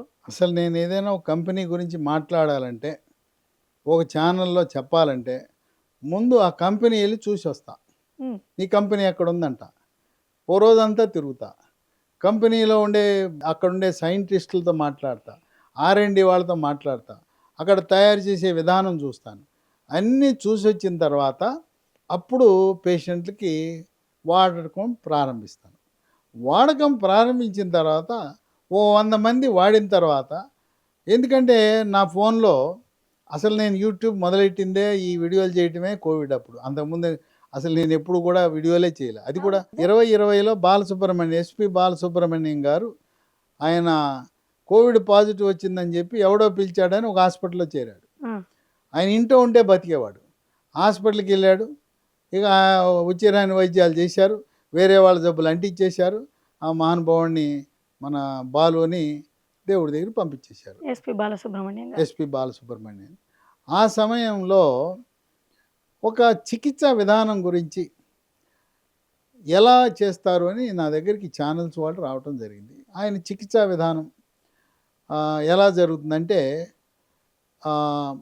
కృత్రిమ శ్వాస గురించి extra corporeal membrane oxygenation ECMO అంటారు, ఈసీఎంఓ. ఛానల్ వాళ్ళు వచ్చి, డాక్టర్ గారు మీరు వివరించండి, ఈసీఎంఓ అంటే అనగానేమి, ఇదేంటో ఊపిరితిత్తులు పని చేయకపోతే తగిలిస్తారంటే ఈ పరికరం గురించి వివరించమని చెప్పారు. బాలసుబ్రహ్మణ్యం గారి గురించి రోజు నేను నా యొక్క విశ్లేషణ, ఆరోగ్య నివేదిక మీద విశ్లేషణ చేసేవాడిని. అప్పుడు కొన్ని లక్షల మంది చూడటం మొదలెట్టారు. నా కళ్ళ ముందు తిరుగుతూ ఉండేది. ఎంత గంటలో 2 లక్షల మంది చూశారు. ఆ విధంగా బాలసుబ్రహ్మణ్యంతో ప్రారంభమైన వీడియోలు కోవిడ్ సమయంలోనే నేను రోజుకు 10 నుంచి 15 వీడియోలు చేసేవాడిని. ఎప్పటికప్పుడు తాజా అప్డేట్స్ చెప్పేవాడిని, ప్రజలకు ధైర్యం ఇచ్చేవాడిని, నిజాలు మాట్లాడేవాడిని. ఎవరు తిట్టుకున్నా మెడికల్ మాఫియా, ఫార్మా మాఫియా వాళ్ళు చేసిన మోసాలను ఎండగట్టేవాడిని. ఒకటే చెప్పా, నువ్వు ఇంట్లో ఉంటే భూమి మీద ఉంటావు, హాస్పిటల్కి వెళ్తే దేవుడి దగ్గరికి వెళ్తావు. నువ్వు దేవుడి దగ్గరికి వెళ్తావా, ఇంట్లో ఉంటావా అని ఇట్లాగే వీడియోలో చెప్పాను. మీరు డాక్టర్ అయి ఉండి ఇలాంటివి చెప్పినప్పుడు మరి విమర్శల పాలవ్వడం కూడా ఖాయమే కదా? విమర్శిస్తారు. ఎందుకంటే ఫార్మా మాఫియా, మెడికల్ మాఫియా నన్ను తిట్టకుండా తిడతారు. ఎందుకంటే ఒక ఆయన మెడికల్ కంపెనీ ఆయన తయారు చేసి ఓ మందు, పనికిరాని మందు రెమెడిసివిర్ అనే మందు ఆయనే బ్లాక్లో అమ్మించడం మొదలెట్టాడు. తర్వాత ఇన్కమ్ ట్యాక్స్ వాళ్ళు దాడి చేస్తే ఇంటూ 500 కోట్లు కరెన్సీ నోట్లు దొరికినాయి కంపెనీ ఆయన. సినిమా థియేటర్ ఆయనే బ్లాక్లో అమ్మించిన విధంగా ఒక మోసపూరితమైన రెమెడిసివిర్ అనే మందు, పనికిరాని మందు, పనిచేయని మందుని, అది 1000 రూపాయల మందుని ₹1,00,000 అమ్మించాడు. క్యూలు కట్టారు జనం, అమాయకులు. కనుక మాఫియాలను, మెడికల్ మాఫియాలను, ఫార్మా మాఫియాలని సమర్థవంతంగా తిప్పికొడుతూ మీరు ఇంట్లోనే చికిత్స చేసుకోండి అని యూట్యూబ్ ద్వారానే నేను చికిత్సా విధానం తెలియపరిచి అనేక మంది, లక్షలాది మందికి, వేల సంఖ్యలో నేను చికిత్స చేశాను. సుమారుగా 40,000 మందికి నేను చికిత్స చేశాను. అంటే సైడ్ ఎఫెక్ట్స్ ఏమీ రావంటారా? ఇప్పుడు మీరు యూట్యూబ్లో అసలు నేను సైడ్ ఎఫెక్ట్ చేసే మందు రాయను, వాడను. నాకేం అవసరం? సురక్షితమైన మందు అందుబాటులో ఉంటే నేను ఎందుకు రాయాలి? నాకేం అవసరం? ఆయుర్వేదం గురించి మాట్లాడతారు, హోమియోపతి అంటే అల్లోపతి అన్నీ. ఇంకా అంటే నేను ఇంగ్లీష్ వైద్యుడిని. తర్వాత కోవిడ్ అప్పుడు ఆయుర్వేదం గురించి అధ్యయనం చేశాను. తర్వాత హెర్బల్ గురించి అధ్యయనం చేశాను. న్యాచురోపతి గురించి అధ్యయనం చేశాను. నేను ఆంధ్రప్రదేశ్లో గుంటకల్ అనే ప్రాంతంలో ఒక ఆయుర్వేద మెడికల్ కాలేజీ, ఓ హోమియో మెడికల్ కాలేజీ, ఓ న్యాచురోపతి మెడికల్ కాలేజీ పెట్టించాను. అట్లాగే బాపట్ల పక్కన పివి పాలెం, పిట్లవానిపాలెం అనే ఆ గ్రామంలో care naturopathy and yoga medical college పెట్టించాను. కనుక నేను 2 తెలుగు రాష్ట్రాల్లో మెడికల్ కాలేజీలు, డెంటల్ కాలేజీలు, నర్సింగ్ కాలేజీలు, పారామెడికల్, అలైడ్ హెల్త్ సైన్స్, ఫిజియోథెరపీతో పాటు ఆయుర్వేదము, హోమియోపతి, న్యాచురోపతి వీటిని కూడా చివరికి కర్నూలులో నేను చదువుకునేటప్పుడు అక్కడ యునాని మెడికల్ కాలేజీకి నేను బోధకుడిగా టీచర్గా వెళ్ళేవాడిని. ఇప్పుడు మ్మ్. యునాని మెడికల్ కాలేజీ ఆంధ్రప్రదేశ్లో ఒకటే ఉంది, కర్నూలులో. కనుక అన్ని వైద్య విధానాలలో ఉన్న మంచిని తీసుకోవాలి, రియాక్షన్లు వచ్చే మందు వాడకూడదు. తర్వాత నేను ప్రతి పేషెంట్ది నంబర్ ఫీడ్ చేసుకుంటాను. ఫీడ్ చేసుకుని ఆయన ఫోన్ చేయగానే, సార్ మీరు ఈ మందు వాడమన్నారు, వాడానని. ఇప్పుడు ఈ స్మూత్ వాక్, మోకాళ్ళకి ఆపరేషన్లు వద్దని చెప్తున్నాను. మా అక్కకే, ఆమె కూడా సిద్ధమైపోయింది ఆపరేషన్. నీ ఇష్టం అమ్మా అన్న. ఎందుకు మనం ఎప్పుడు బలవంతం చేయాలి. ఆమె నన్ను ట్రీట్మెంట్ అడిగింది కనుక చెప్పాను. నువ్వేదో ట్రీట్మెంట్ వీడియోలో చెప్తావంట, కొంతమంది బాగుపడ్డారంట, నీ వైద్యం చేయించుకుంటా అని వచ్చింది. వచ్చినప్పుడు నేను ఫస్ట్ ఫ్లోర్లో ఉంటా విజయవాడ, ఆమె ఏలూరు. కింద కూర్చొని నేను పైకి రాలేను అందులో, అక్కడేమో లిఫ్ట్ లేదు. నేను కిందకెళ్ళి చూస్తే నీ చికిత్స, నీ విధానం తీసుకుంటానంది. ఇచ్చాను. 3 నెలల్లో తగ్గిపోయింది. మా ఇంట్లో అక్క ఎప్పుడు చెబుతుంది కదా, అబద్ధం చెప్పదు కదా. అట్లాగే నేను మందులు చెబితే బోగస్ మందులు, డూప్లికేట్ మందులు, నకిలీ మందులు ఇవన్నీ నేను నమ్మను. నేను ఏదైతే విశ్వసించానో, ఇప్పుడు నా దగ్గరకు వస్తుంటారు కంపెనీల వాళ్ళు, ఈ మందు గురించి నువ్వు ప్రచారం చేయి, నీ డబ్బులు ఇస్తానంట. నేను డబ్బుల కోసం చేయను. నేను ఎవరి దగ్గర కూడా, నేను ఒక మందు బాగా పనిచేస్తుందని చెప్పానంటే వాళ్ళ దగ్గర ₹1 కూడా తీసుకోను. నాకు మనస్సులో నచ్చింది, ప్రజలకు ఉపయోగపడేది. ఇప్పుడు ఇన్ని కంపెనీలు ఉన్నాయి. ఇప్పుడు మన సినిమా యాక్టర్లు ఉన్నారు, చేతిలో బాటిల్ పెట్టేస్తే ఈ కూల్ డ్రింక్స్ గురించి ప్రచారం చేస్తారు, డబ్బులు వస్తాయి, ప్రోడక్ట్స్. మ్మ్. నన్ను చాలామంది వచ్చారు. నేను నా యూట్యూబ్ యొక్క ఫాలోయర్స్కి నేను రుణపడి ఉన్నాను. ఎందుకంటే ఎవరికీ లేని గౌరవం నాకు ఇస్తుంటే, నా ఫాలోయర్స్కి అన్యాయం చేసే విధంగా నేను మాట్లాడను. డబ్బు ఏముంది, పుట్టినప్పుడు ఒట్టిగుడ్డలతో పుట్టాం, పోయేటప్పుడు ఒట్టిగుడ్డలతో. ఈ రోజున నా యూట్యూబ్ ఫాలోయర్స్ నాకు ఇచ్చే గౌరవాన్ని నేను కాపాడుకోవాల్సిన అవసరం ఉంది కనుక తప్పు చేయను, తప్పు చేయబోను. కంపెనీల వాళ్ళు ఇచ్చి ₹1,00,00,000 ఇస్తా, 2 కోట్లు ఇస్తా, ఈ ప్రోడక్ట్ గురించి యూట్యూబ్లో అంటే నేను చెయ్యను అని చెప్పాను. కానీ ఛానల్స్ వాళ్ళు వచ్చారు. ఛానల్స్ వాళ్ళు వచ్చి ఈ ప్రోడక్ట్ని మీరు ప్రమోట్ చేయండి, మీరు చెప్తే కోట్ల కొలది అమ్ముడుపోతాయంటే నేను చేయనని చెప్పాను. ఎందుకంటే ఇప్పుడు నేను మీరు స్మూత్ వాక్ గురించి చెప్తూ అవును, ఉన్నారు కదా, అవును. అయితే నీ ప్రాబ్లం వచ్చిన వాళ్ళు దీన్ని వాడాలంటున్నారు. ఇప్పుడు మీరు ఏమంటారు, తగ్గిపోద్ది ఇది వాడితే అని అంటారు. కానీ కొంతమంది డాక్టర్ల వర్షన్ ఎలా ఉంది అంటే, ప్రాబ్లం ఉన్నప్పుడే దాన్ని ఐడెంటిఫై చేసుకొని, అది ఏ స్టేజ్లో ఉందో తెలుసుకొని, అవసరమైతే నీ రీప్లేస్మెంట్ అనేది వెరీ వెరీ ఇంపార్టెంట్. ఆ తర్వాత సైడ్ ఎఫెక్ట్స్ లేకుండా ఇంకొంతకాలం హాయిగా బతకొచ్చు అని వాళ్ళు చెప్తున్నారు. మీరేమో ఈ ప్రాసెస్‌లో కొంతమంది అంటూ ఉంటారు, ఇంకా డిలే అయిపోయింది. నువ్వు ఆ మందులు, ఈ మందులు వాడి అంతా పాడైపోయాక మా దగ్గరకొస్తారు. అప్పుడు మేమేం చేయాలి? లాస్ట్ స్టేజ్‌లో ఉన్నప్పుడు వస్తారు కాబట్టి మేము నీ రీప్లేస్‌మెంట్ చేయాల్సొస్తోంది అని కొంతమంది డాక్టర్ల వాదన ఉంది. మీరేమో అసలు అవసరమే లేకుండా ఈ మెడిసిన్ ఉంటే చాలు అంటున్నారు. ఇదొక్కటే కాదు, దీనికి smooth walk tablet, smooth walk ointment, మహాబీర గింజలు, దాంతోపాటు బోనిడ్జ్ అని ఉంది. హ్మ్. ఇప్పుడు ఈ మహాబీర గింజలు అనేది మా డాక్టర్లు, మాకు గురువులు చెప్పింది కాదు, పుస్తకాలు చదివింది కాదు. నేను క్లినిక్లో కూర్చున్నప్పుడు ఒక ముసలమ్మ వచ్చింది. ఆమె కడుపు నొప్పి వచ్చి ఒక సంచిలో ఈ గింజలు వేసుకొచ్చింది. తులసి ఏంటమ్మా అన్న. గింజలా? ఏంటమ్మా అన్న. అయ్యా ఈ వన తులసి గింజలు, మహాబీర గింజలు, నా మోకాళ్ళ నొప్పులు ఉంటే ఇవే వాడుతున్నాను, బాగా పనిచేస్తాయని చెప్పింది. మహాబీర విత్తనాలు, వన తులసి గింజలు ఒక గ్రామీణ మహిళ నుంచి నేర్చుకున్నాను. ఆమె చెప్పిన తర్వాత నేను వాడటం ప్రారంభించాను. మహాబీర గింజలు బ్రహ్మాండంగా ఇప్పుడు మీకు పనిచేస్తాయి. మోకాళ్ళ నొప్పులు ఏమీ లేవు. నాకు చక్కగా లేవు, నాకు లేవు. వస్తే నేను ఏ మందులు వాడతాను. డాక్టర్ అయ్యి ఉండి కూడా. అవును కూడా. తర్వాత ఈ రోజున అల్లోపతి వైద్యులు, హోమియోపతి, ఆయుర్వేదం డాక్టర్లు సుమారు వేల సంఖ్యలో ఈ మందులు వాడుతున్నారు. అల్లోపతి డాక్టర్లు నువ్వు ఏ మందులు ఉన్నాయంట అని చెప్పి నా దగ్గర సజెషన్ తీసుకుంటున్నారు. నేనేమి ఈ వ్యాపారిని కాదు, ఆ కంపెనీ నాది కాదు. ఒక ఆయన తెచ్చుకో, ఇదిగో చూడండి, ప్రయత్నం చేయండి అన్నాడు. ప్రయత్నం చేసినా పనిచేస్తున్నాయి. తర్వాత ఎవరైనా కూడా మందులతో ఫలితం ఉంటే చెప్తాను, లేకపోతే చెప్పను. ఇప్పుడు చాలామంది డాక్టర్లు పేషెంట్లను చూస్తారు. ఆ! కొన్ని రకాల టెస్టులు డయాగ్నోస్ చేస్తూ ఉంటారు వాళ్ళు ఆ ప్రాసెస్‌లో. ఇవేమీ లేకుండానే ఒక పేషెంట్ చెప్పడం విని మీరు యూట్యూబ్‌లో కానివ్వండి, ఆన్‌లైన్‌లో చెప్పేస్తూ ఉంటారు. ఆ ప్రాబ్లమ్‌కి ఈ ట్రీట్మెంట్ ఇలా ఉంటుంది అని. ఇలా చెప్తూ ఉన్న దాంట్లో సక్సెస్ రేట్ ఎంతుంది? ఏమైనా ఫెయిల్యూర్ అయిన సందర్భాలు రాలేదా? ఫెయిల్యూర్ ఎందుకుంటుంది? మనము తెలిసింది మాత్రమే వైద్యం చేయాలి.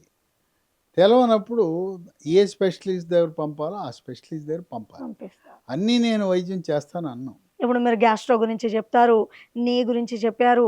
అసలు మీరు చెప్పంది నాకు తెలిసి ఏది లేదు. నేను బీపీ, షుగర్ ఉన్న సమాచారం వాళ్ళందరికీ. ఇచ్చినంత మాత్రాన చికిత్స నేను చేయను. హ్మ్. ప్రజలకు సమాచారం అందించటం, ఎక్కడికి వెళ్ళాలి, ఏ దశలో గుర్తించాలని చెప్పటమే. కానీ కొన్ని అనుభవపూర్వకంగా రోగులకు ఉపశమనం కలిగితే మాత్రమే, నేను మరి ఇంకోసారి చెప్తున్నా, అచంచల విశ్వాసం నేనంటే. ఎందుకంటే కోవిడ్ అప్పుడు నేను చేసిన సేవలకు మంత్రముగ్ధులయ్యారు. ఇప్పటికి కూడా ఎక్కడైనా కనపడితే కాళ్ళ మీద పడుతున్నారు, దండం పెడుతున్నారు. ఎయిర్‌పోర్ట్‌లలోనూ, రైల్వే స్టేషన్‌లోనూ కాళ్ళ మీద పడుతుంటే పక్కనున్నోళ్ళు ఏంటి మీ కాళ్ళ మీద పడుతున్నా అంటారు. కనుక అంత విశ్వాసం ఈ దేవుడిలా చూస్తున్న ఇది యూట్యూబ్ ప్రేక్షకులు, వాళ్ళకి నేను మోసం చెయ్యను, చేయబోను. నా కంఠంలో ప్రాణం ఉండగా స్వచ్ఛమైన సేవ, నిజాయితీతో చేస్తాను. డబ్బులేం చేసుకుంటాం? తండ్రి ఇచ్చిన ఆస్తి ఉంది, మన ఆస్తి ఉంది. ఎవరు కట్టుకెళ్ళేది లేదు. ఒట్టి గుడ్డలతో వచ్చాం, ఒట్టి గుడ్డలతోనే మట్టిలో పోతాం. కనుక చిరస్థాయిగా నేను చేసిన సేవలు ఈ యూట్యూబ్‌లు ఇవన్నీ కూడా భూమి ఆకాశాలు ఉన్నంత వరకు ఉంటాయి. నేను ఇంకో 10 ఏళ్ల తర్వాత పోవచ్చు గాక. ఆ కానీ నేను చెప్పిన చిట్కాలైతే విషయాలు, పనికొస్తాయి. చిట్కాలు, తర్వాత మోసాలను ఎదుర్కొనటం. నా నా లక్ష్యము సరైన సమాచారం రోగులకు అందించడం అనేది ఒక లక్ష్యంగా పెట్టుకున్న. ఈ ప్రక్రియలో కొన్ని కార్పొరేట్ హాస్పిటల్ వాళ్ళకి నష్టం జరుగుతుంది, కొన్ని కంపెనీలకు నష్టం జరుగుతుంది. ఆ నష్టానికి నేను కారణం కాదు. వచ్చారు నా దగ్గరికి. మేము కొంతమంది యూట్యూబ్ ఛానల్స్ వాళ్ళు వచ్చి, మేము ఒక కంపెనీతో ఒక ఒప్పందం కుదుర్చుకున్నాం, ఈ ప్రోడక్ట్ గురించి మీరు చెప్పండి, ఎన్ని కోట్లు కావాలన్నారు. నేను చెప్పను అన్నా. యెస్. నేను నా ఇష్టపూర్వకంగా నాకు నచ్చింది, నాకు మెచ్చింది, ప్రజారంజకంగా ప్రజలకు ఉపయోగపడే దాని గురించి ప్రోడక్ట్ చేత్తో పట్టుకుంటాను కానీ ఆ డబ్బులు ఏం చేసుకుంటాను డబ్బులు? ఓకే. డాక్టర్ గారు, ఇప్పుడు మీరు డాక్టర్‌గా చాలా సక్సెస్‌ఫుల్ డాక్టర్. ఇటు పొలిటికల్ లీడర్‌గా చాలా మీరు ప్రజల్లో గుర్తింపు ఉంది. ఈ 2 ఓ డాక్టర్‌గా తీసుకున్నా, ఒక పొలిటికల్ లీడర్‌గా తీసుకున్నా చాలా టఫ్ జాబ్స్ అని చెప్పొచ్చు. ఎలా బ్యాలెన్స్ చేస్తారు? ఏ ఏంటసలు మనం రెండిటిని బ్యాలెన్స్ అంటే బ్యాలెన్స్ అందరికి చేయడం? ఉండేది అదే 24 గంటలు. కొన్ని రాజీ పడాలి. ఒకటి ఏంటంటే సినిమాలు, హ్మ్. షికార్లు, హ్మ్. డిన్నర్లు ఇవ్వటం, డిన్నర్లు హాజరు కావటం. అట్లాగే ఇప్పుడు పెళ్ళి ఉంటుంది. ఇప్పుడు ఎట్లుంటాయంటే నిశ్చితార్థానికి రమ్మంటారు. హ్మ్. నిశ్చితార్థం అయిన తర్వాత పెళ్ళికి రమ్మంటారు. పెళ్ళి అయిపోయిన తర్వాత సత్యనారాయణ వ్రతానికి రమ్మంటారు. తర్వాత మా అమ్మాయి కడుపు వచ్చింది రమ్మంటారు. ఇయన్నీ ఏంటి మళ్ళీ శ్రీమంతం. పిల్లాడిని పుట్టాడనేసి. అంటే ఒక కుటుంబానికి ఇన్ని సార్లు మనం సమయం ఇవ్వగలమా? కనుక మనకు రోగులు ముఖ్యం గానీ, ఈ యొక్క ఫంక్షన్‌లు, శుభాశుభ కార్యక్రమాలు ఎవరు హాజరు కావాలంటే రాజకీయ నాయకుడు హాజరు కావాలి. హ్మ్. డాక్టర్ కాదు. హ్మ్. నేను పండుగ రోజుల్లో హాస్పిటల్‌కెళ్ళేవాడిని. ఇప్పటికి కూడా నేను పండుగల మీద ఎక్కువ ప్రాధాన్యత ఇవ్వకుండా రోగులకే సమయం కేటాయిస్తాను. అదేంటి మీరు రాజకీయాల్లో గూడా ఉన్నారు గదా! రాజకీయాల్లో పూర్తి సమయం ఉంటే తప్పకుండా శుభాశుభ కార్యక్రమాలకు వెళ్ళక తప్పదు. ఎందుకంటే ఓట్లొస్తాయి. అక్కడ ఓట్లు రాలుతాయి. ఇప్పుడు మీరు పూర్తిగా పాలిటిక్స్‌లో లేరు. డాక్టర్‌గానే కొనసాగుతున్నారా? డాక్టరు, ఆ తర్వాత రాజకీయాలు 2 బ్యాలెన్స్ చేసుకుంటూ విలువలు కలిగిన సేవాభావంతో కూడిన రాజకీయాలు. ఓహ్! తర్వాత ఒక ఎజెండా. ఈ ఓట్లు కొనే ఆ సంస్కారం పోవాలి. ప్రజాస్వామ్యం అంటే మనకు అంబేద్కర్ గారి రాజ్యాంగం, మహాత్మా గాంధీ ఇచ్చింది.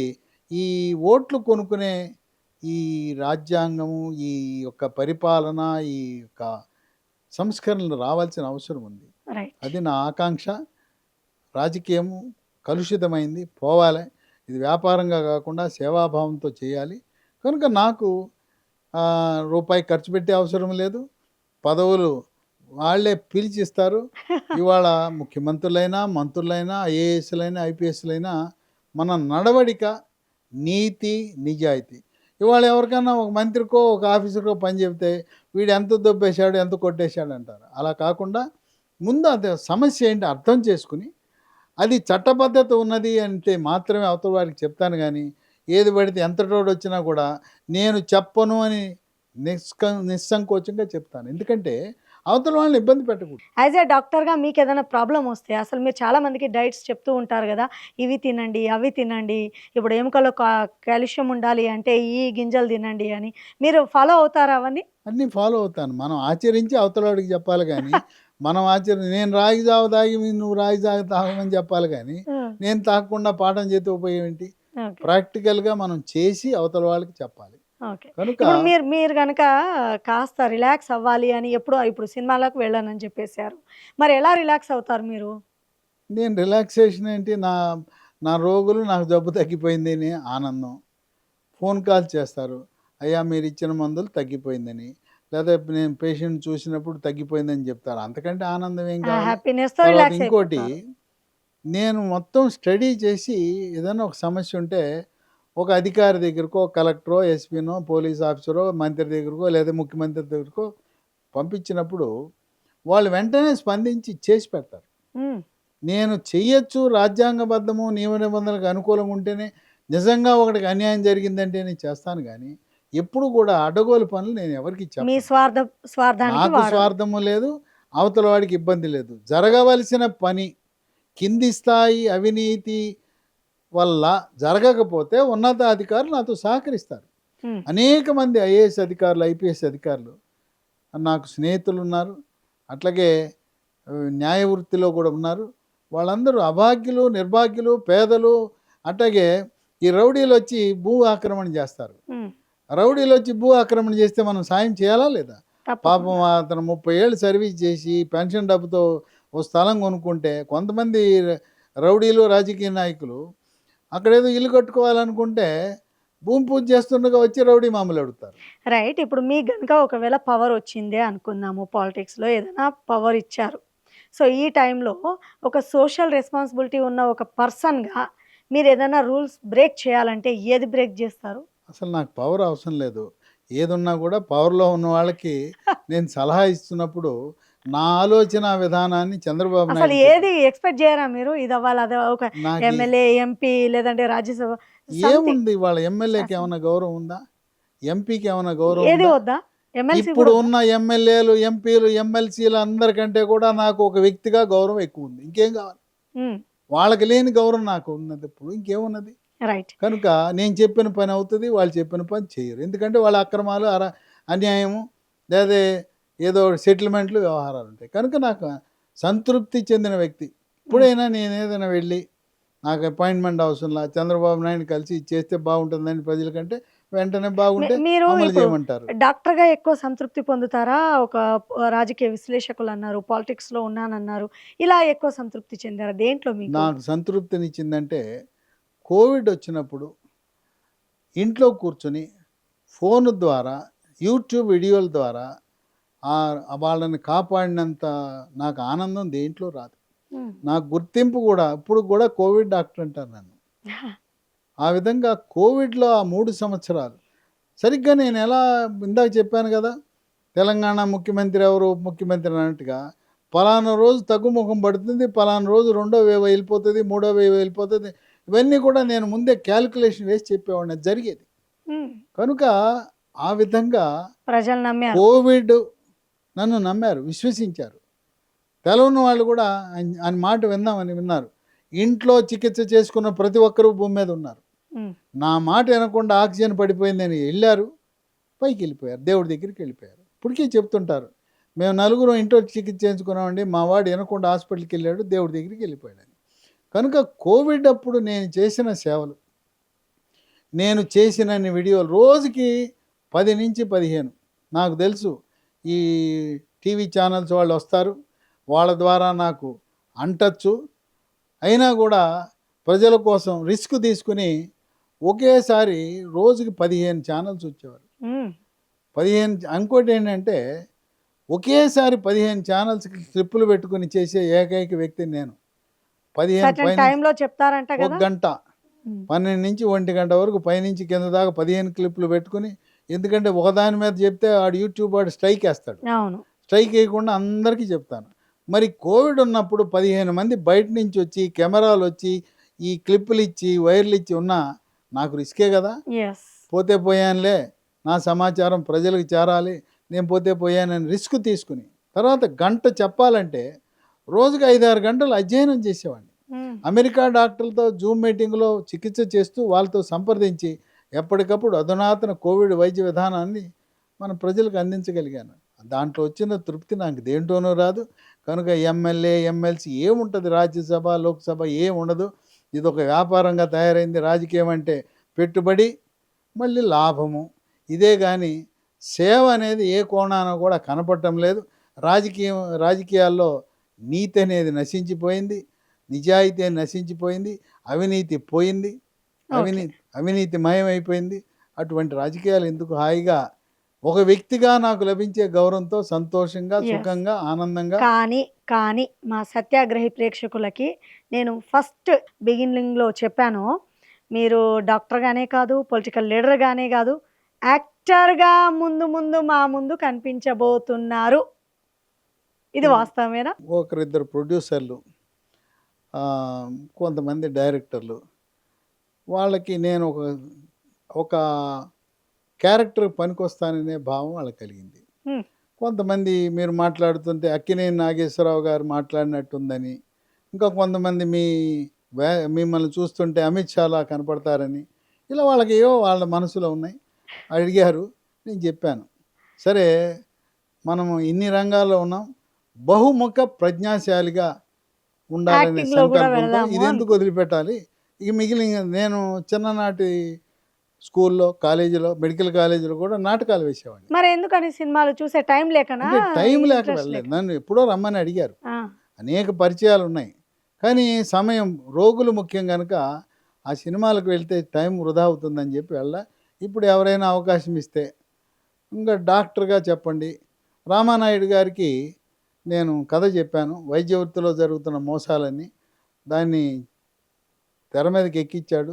సూపర్ హిట్ అయింది. హ్మ్. ఇది వైద్య రంగంలో బతికున్న వాడికి లేదా చచ్చిపోయిన వాడికి వెంటిలేటర్ చికిత్స ఎలా చేస్తారు, ఎలా మోసాలు జరుగుతాయని ఆయన సినిమా తీశారు. సూపర్ హిట్ అయింది. మీరు చెప్పేది Ganesh movie, Venkatesh hero. Right, right. Ganesh cinema ఎలా వచ్చిందంటే, ఒకరోజు ఒక ఆదివారం నాడు రామానాయుడు గారు ఆయన ఫోన్ చేసి, డాక్టర్ గారు ఈరోజు నేను మాస్టర్ హెల్త్ చెకప్ చేయించుకుందాం అనుకుంటున్నాను, నన్ను ఒక హాస్పిటల్కి తీసుకెళ్ళండి అన్నాడు. ఆదివారం పూట హాస్పిటల్స్ చాలా కష్టం. ఎందుకంటే ఉండరు, డాక్టర్లు ఉండరు, ఆ రేడియాలజిస్టులు ఉండరు, అల్ట్రాసౌండ్ స్కానింగ్ చేయాలి, వాళ్ళు ఉండరు. సరే, వరుస పెట్టి అడగటం మొదలెట్టాను హాస్పిటల్స్ వాళ్ళని. చివరికి ఎల్బీ నగర్లో ఉండే కామినేని హాస్పిటల్ వాళ్ళు, రండి మాకు రేడియాలజిస్ట్ అన్నీ ఉన్నాయి అని చెప్పి వాళ్ళు చెప్పారు. సరే, ఆయన వెంట పెట్టుకుని ఎల్బీ నగర్లో ఉండే కామినేని హాస్పిటల్కి మాస్టర్ హెల్త్ చెకప్ తీసుకెళ్ళాను. మాస్టర్ హెల్త్ చెకప్ అంటే మధ్యలో టెస్టుల మధ్యలో టైం ఉంటుంది, కూర్చొని మాట్లాడుకుంటుండగా వైద్య రంగంలో జరుగుతున్న మోసాల గురించి ఆ టాపిక్ ఎత్తాడు ఆయన. రామానాయుడు గురించి చాలామందికి తెలవని విషయం ఏంటంటే, ఆయన కంపౌండర్గా ఆయన వృత్తి ప్రారంభించాడు. ఆ! సినిమాలకు వెళ్ళకముందు ఆయన మరి చెప్పిందే ఆ రోజు చెప్పాడు, నాకు తెలియదు అంతవరకు. డాక్టర్ గారు నేను కూడా కంపౌండర్ని అన్నాడు. అదేంటండి అన్న, ఒంగోలులో ఒక డాక్టర్ గారి దగ్గర నేను కంపౌండర్గా పనిచేసేవాడిని, మత్తు ఇచ్చేవాడిని, ఆయన ఆపరేషన్ చేస్తుంటే ఈతర అనేది ఉండేది, ముఖం మీద మాస్క్ పెట్టి పోస్తుండేవారు. ఈతరు ఇచ్చేవాడిని, కట్లు కట్టేవాడిని, ఇంజక్షన్లు చేసేవాడిని. అది చేసిన తర్వాత అప్పుడు మద్రాసు, ఇప్పుడు చెన్నైకి వెళ్ళి చలనచిత్ర రంగంలో ప్రవేశించాను అని చెప్పి ఈ మోసాల గురించి మాట్లాడుతూ ఉన్నాడు. ఏ విధంగా మోసం చేస్తారు. అప్పటికే ఒక డాక్టర్ నిజ జీవితంలో జరిగిన ఇదొక సంఘటన అనాలి. ఒక కార్డియాలజీ డాక్టర్ దగ్గరికి ఓ పేషెంట్ వచ్చాడు. పేషెంట్ వస్తే చికిత్స చేసిన తర్వాత చచ్చిపోయాడు. చచ్చిపోతే ఆయన ఏం చేశాడు, వెంటిలేటర్ మీద పెట్టాడు. వెంటిలేటర్ మీద పెట్టి, ఇంకా పేషెంట్ చాలా సీరియస్గా ఉన్నాడు, ఇంకొక ₹1,00,000 పట్టుకురండి అంటే, నేను చెప్పేది 20 ఏళ్ల క్రితం. ఆ ₹1,00,000 పెట్టి ఖరీదైన మందులు ఇచ్చి నా ప్రయత్నం చేస్తానంటే వీళ్ళు బంధువులు వెళ్ళారు. నగలు తాకట్టు పెడదాం, ఏదో అప్పో సొప్పో తెద్దామని చచ్చిపోయిన పేషెంట్ని వెంటిలేటర్ మీద పెట్టి ₹1,00,000 పట్టుకురండి, ఖరీదైన మందులు ఇవ్వాలని చెప్పాడు ఆయన. ప్రముఖ కార్డియాలజిస్టు. నేను పేరు చెప్పను, ఊరు కూడా చెప్పను. ఆయన తెలుగు రాష్ట్రాలకు చెందినవాడు, క్వాలిఫైడ్ DM కార్డియాలజిస్ట్. సరే, వెళ్ళి మరుసటి రోజు వచ్చారు. అప్పటికి వెంటిలేటర్ మీద ఉన్నాడు. ఒక అమ్మాయి నర్సు ఒక డ్యూటీ మారి రెండో రోజు మళ్ళీ వచ్చింది. ఆ అమ్మాయి వెళ్ళే టైంలో ఈ పేషెంట్ చచ్చిపోయాడు. అప్పుడు వెంటిలేటర్ మీద పెట్టిన కదా అమ్మాయికి తెలవదు. ఎందుకంటే ప్రతి 8 గంటలకు నర్సులు మారుతారు కదా. ఎస్. ఆ అమ్మాయి డ్యూటీకి ఎక్కుతూ పేషెంట్ చచ్చిపోయాడని తెలుసుగా అమ్మాయికి. ఓ మాట అంది. ఈ బంధువులను చూసి ఏంటి ఇంకా ఇక్కడ ఉన్నారు అని అంది. ఏంటి ఇంకా ఇక్కడ ఉన్నారు అని అంటే ఏంటి, వాళ్ళకి అనుమానం వచ్చింది. పట్టుకున్నారు. ఎందుకు ఆ డైలాగ్ అంటే, అవును నిన్నే చచ్చిపోయాడు కదా, ఇంకా ఇక్కడ ఎందుకున్నారు, ఎందుకు బాడీ ఇవ్వలేదా అని అండి. అప్పుడు విషయం అర్థమైంది. అర్థమైపోయి వెళ్ళి లోపల డాక్టర్ని పచ్చడి కింద కొట్టారు. వాహ్! కొట్టి ధ్వంసం సృష్టించారు. ఇలాంటివన్నీ రామానాయుడు గారికి ఏమేమి మోసాలు జరుగుతాయని అన్నీ చెప్పాను. ఎట్లెట్లా మోసం చేస్తారు. ఇంకోటి చెప్పనా, ఇప్పుడు మన పేషెంట్కి ఒక ఖరీదైన మందు రాసిస్తాం. అది మనం ఆయన ముందే పగలగొట్టి లోడ్ చేసి ఇంజెక్షన్ ఇవ్వాలి. వీళ్ళు ఈ డాక్టర్నా లోపలికి వెళ్తాడు, లేదా నర్సో కాంపౌండర్కో ఇస్తాడు. 500-1000 రూపాయల ఇంజెక్షన్ తీసుకెళ్ళి 5 రూపాయలు ఏదో పనికిరానికి లోడ్ చేసుకొస్తారు. మళ్ళీ ఇది మందుల షాప్కి వెళ్ళిపోతుంది. ఇది ఎంత మోసం. అతను ముందు కొట్టి లేదా నర్సో పగలగొట్టి ఇవ్వాలి కదా, తీయాలి కదా, ఇచ్చేయరు, లోపలికి వెళ్ళిపోతుంది. ఇలాంటి పోసుకొచ్చినట్టు అన్నీ చెప్పి ఆయనకి చెప్పిన తర్వాత ఆయనకి బుర్రకెక్కేసింది.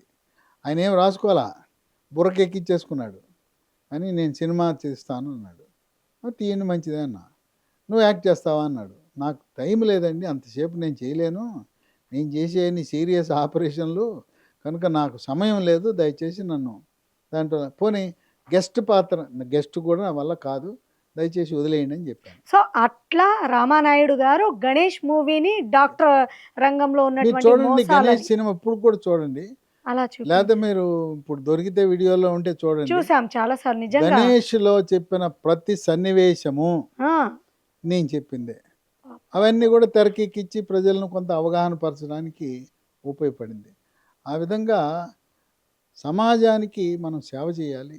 గ్రేట్ సార్, రియల్లీ ఆ మూవీ గ్రేట్ అని కాదు, ఎన్నిసార్లు చూసినా మమ్మల్ని భగవంతుడితో సమానమైన కాళ్ళ మీద పడతారు వాళ్ళు కూడా. అవును. తర్వాత నా కాళ్ళ మీద పడటం అంటే ఇష్టం ఉండదు. చంద్రబాబు నాయుడు కూడా అంతే, కాళ్ళ మీద పడుతుంటే దూరం జరుగుతాడు ఆయన. నాకు కూడా కాళ్ళ మీద పడటం అంటే అసహ్యం. కానీ కొంతమంది రోగులు, సార్ మీరు కాళ్ళ మీద పడితే కానీ మేము ఒప్పుకోమని చెప్పి కాళ్ళ మీద పడతారు. పోనీ వద్దులేవయ్యా, తొడ అంటుకో కాళ్ళు అంటుకో అంటున్నాను. వాళ్ళకి ఏంటంటే ప్రాణం కాపాడామని ఒక ఆ భావం, కృతజ్ఞతా భావం, అందువల్ల కాళ్ళ మీద. ఎయిర్పోర్ట్లో, రైల్వే స్టేషన్లో నాకెవరో తెలియదు, వాళ్ళు మిమ్మల్ని గుర్తుపట్టి అయ్యా మీరు నన్ను బతికిచ్చారని. అయితే ఇప్పుడు డాక్టర్ గారు వైద్య వృత్తిలో ఉన్న డాక్టర్లను దేవుళ్ళతో సమానంగా చూస్తాము, కానీ కొంతమంది డాక్టర్లు ఇలాంటి మోసాలకు పాల్పడుతున్నారనేది వాస్తవం. అది నిజం, మనం ఒప్పుకు తీరాలి. ఈ రోజున వైద్య రంగం వ్యాపారం అయింది. ఎప్పుడైతే కార్పొరేట్ హాస్పిటల్ వచ్చినాయో అప్పుడే వ్యాపారం అయింది. అన్ని వ్యాపారాలలాగా ఇది వ్యాపారం. డాక్టర్లను అడిగితే ఏందయ్యా అని అంటే, మనకు పోలీస్ స్టేషన్లో ఏం చేస్తున్నారు, రెవెన్యూలో ఏం చేస్తున్నారు, మున్సిపాలిటీలో ఏం చేస్తున్నారు, కరెంట్ డిపార్ట్మెంట్ వాళ్ళు ఏం చేస్తున్నారు, వాళ్ళు ఏం సత్యహరిచంద్రలా అలాగే డాక్టర్ దిగజారిన విలువలు సమాజంలో మనం కూడా దిగజారిపోయామంటారు. మనం వేరే కాదు కదా, సమాజంలో మనం ఒక మనిషిం కదా, ఆ చెరువులో చేపలే కదా, మనమేం గోల్డెన్ ఫిష్ కాదు కదా, అందుకని వాళ్ళలాగా మనం అట్లా తయారయ్యాం.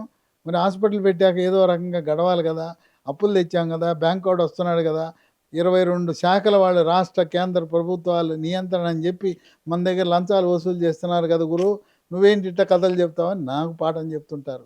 కనుక అవినీతి అన్ని చోట్ల పారుతుంది కనుక వైద్య రంగంలో కూడా అవినీతి పారాలి అన్నట్టు అక్రమాలు, అరాచకాలు, అన్యాయాలు, పేద ప్రజల యొక్క రక్తం పీల్చుకునే విధంగా కొంతమంది చేస్తున్నారు. అయితే ఇప్పటికి కూడా మంచి డాక్టర్ల వృత్తి, వైద్య వృత్తి పవిత్రమైనది. అందుకే నేను చెప్పాను, మళ్ళీ పునర్జన్మని ఉంటే మళ్ళీ డాక్టర్గానే పుట్టాలి.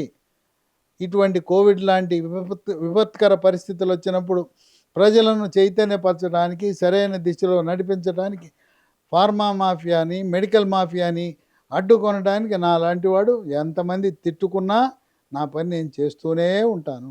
గణేష్ సినిమా చూసినప్పుడు సినిమా చైతన్యవంతం చేయడానికే ఆ మూవీ వచ్చిందేమో అనుకున్నాను, కానీ అది రియల్ ఇన్సిడెంట్ నుంచి వచ్చింది అనేది ఇప్పుడు మీ మాట ద్వారా అన్నీ కూడా దాంట్లో పెట్టిన ప్రతిదీ కూడా నిజ సంఘటనల ఆధారంగా చేసిందే. కల్పితాలు మాత్రం కాదు. కాదు. అయితే గొప్పదనం ఏంటంటే అసలు ఆయన పెన్ను తీయలేదు, పేపర్ తీయలేదు. నాన్న ఏమైనా రాసుకుంటారా అని. ఎందుకండి మేము సినిమా వాళ్ళం అన్నాడు అంతే. పాప వెళ్ళాడు, ఎక్కిచ్చేసాడు అంతే.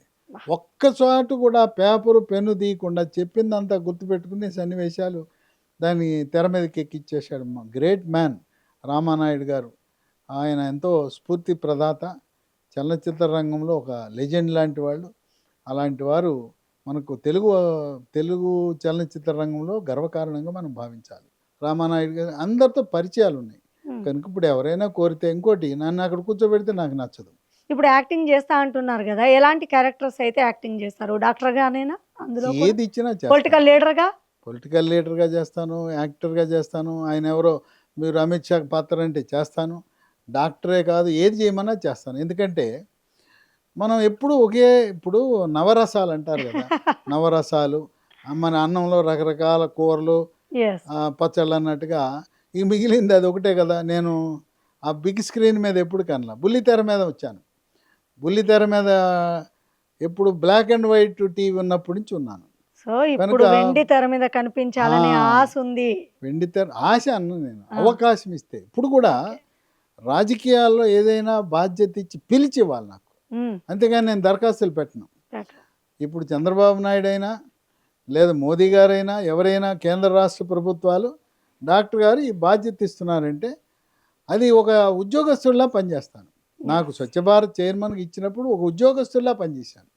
నీతి నిజాయితీగా పనిచేస్తాను. ఆ బాధ్యతను చేపడతాం. కానీ దరఖాస్తులు పెట్టడం, పైరువీలు చేయటం, వాళ్ళ చుట్టూ వీళ్ళ చుట్టూ తిరగటం నాకు వద్దు. ఇప్పుడు మీరు మూవీస్లో కూడా యాక్ట్ చేస్తా అని చెప్పేశారు, వెండి తెర మీద చూడబోతున్నాము.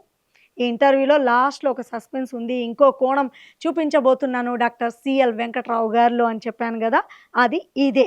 ఇంకా ఏమన్నా డ్రీమ్స్ ఉన్నాయా మీకు? బహుముఖ ప్రజ్ఞాశాలి అనే వర్డ్ వాడారు కదా, నవరసాల్లో అన్ని రసాలు పండించాను, ఇందులో కూడా రావాలి అనుకున్నాను అని చెప్పారు కదా, ఇది కాకుండా ఇంకేమైనా ఫ్యూచర్లో చేయాలి అనేది ఏమన్నా? ఇప్పుడు నేను వైద్య విద్యార్థిగా ఉన్నప్పుడు మా గురువు గారు పెద్ద ఆయన డాక్టర్ సమరం గారు అప్పుడు సెక్స్ సైన్స్ అని ఈనాడులో రాస్తుండేవారు. పుస్తకం కూడా ముద్రించారు. ఆయన దక్షిణ భారతదేశంలో లేదా తెలుగు రాష్ట్రాల్లో సమరం అంటే తిరుగులేదు. మీరు పుస్తకాలు రాస్తారా ఏంటి? నేను పుస్తకాలు దీని మీద రాయలేదు, 12 పుస్తకాలు రాశాను ఇప్పటికే ఆల్రెడీ. 96 నుంచి మొదలుపెట్టి గ్యాస్ట్రోఎంటరాలజీతో మొదలుపెట్టి 12 పుస్తకాలు సంవత్సరానికి ఒకటి చొప్పున రాశాను.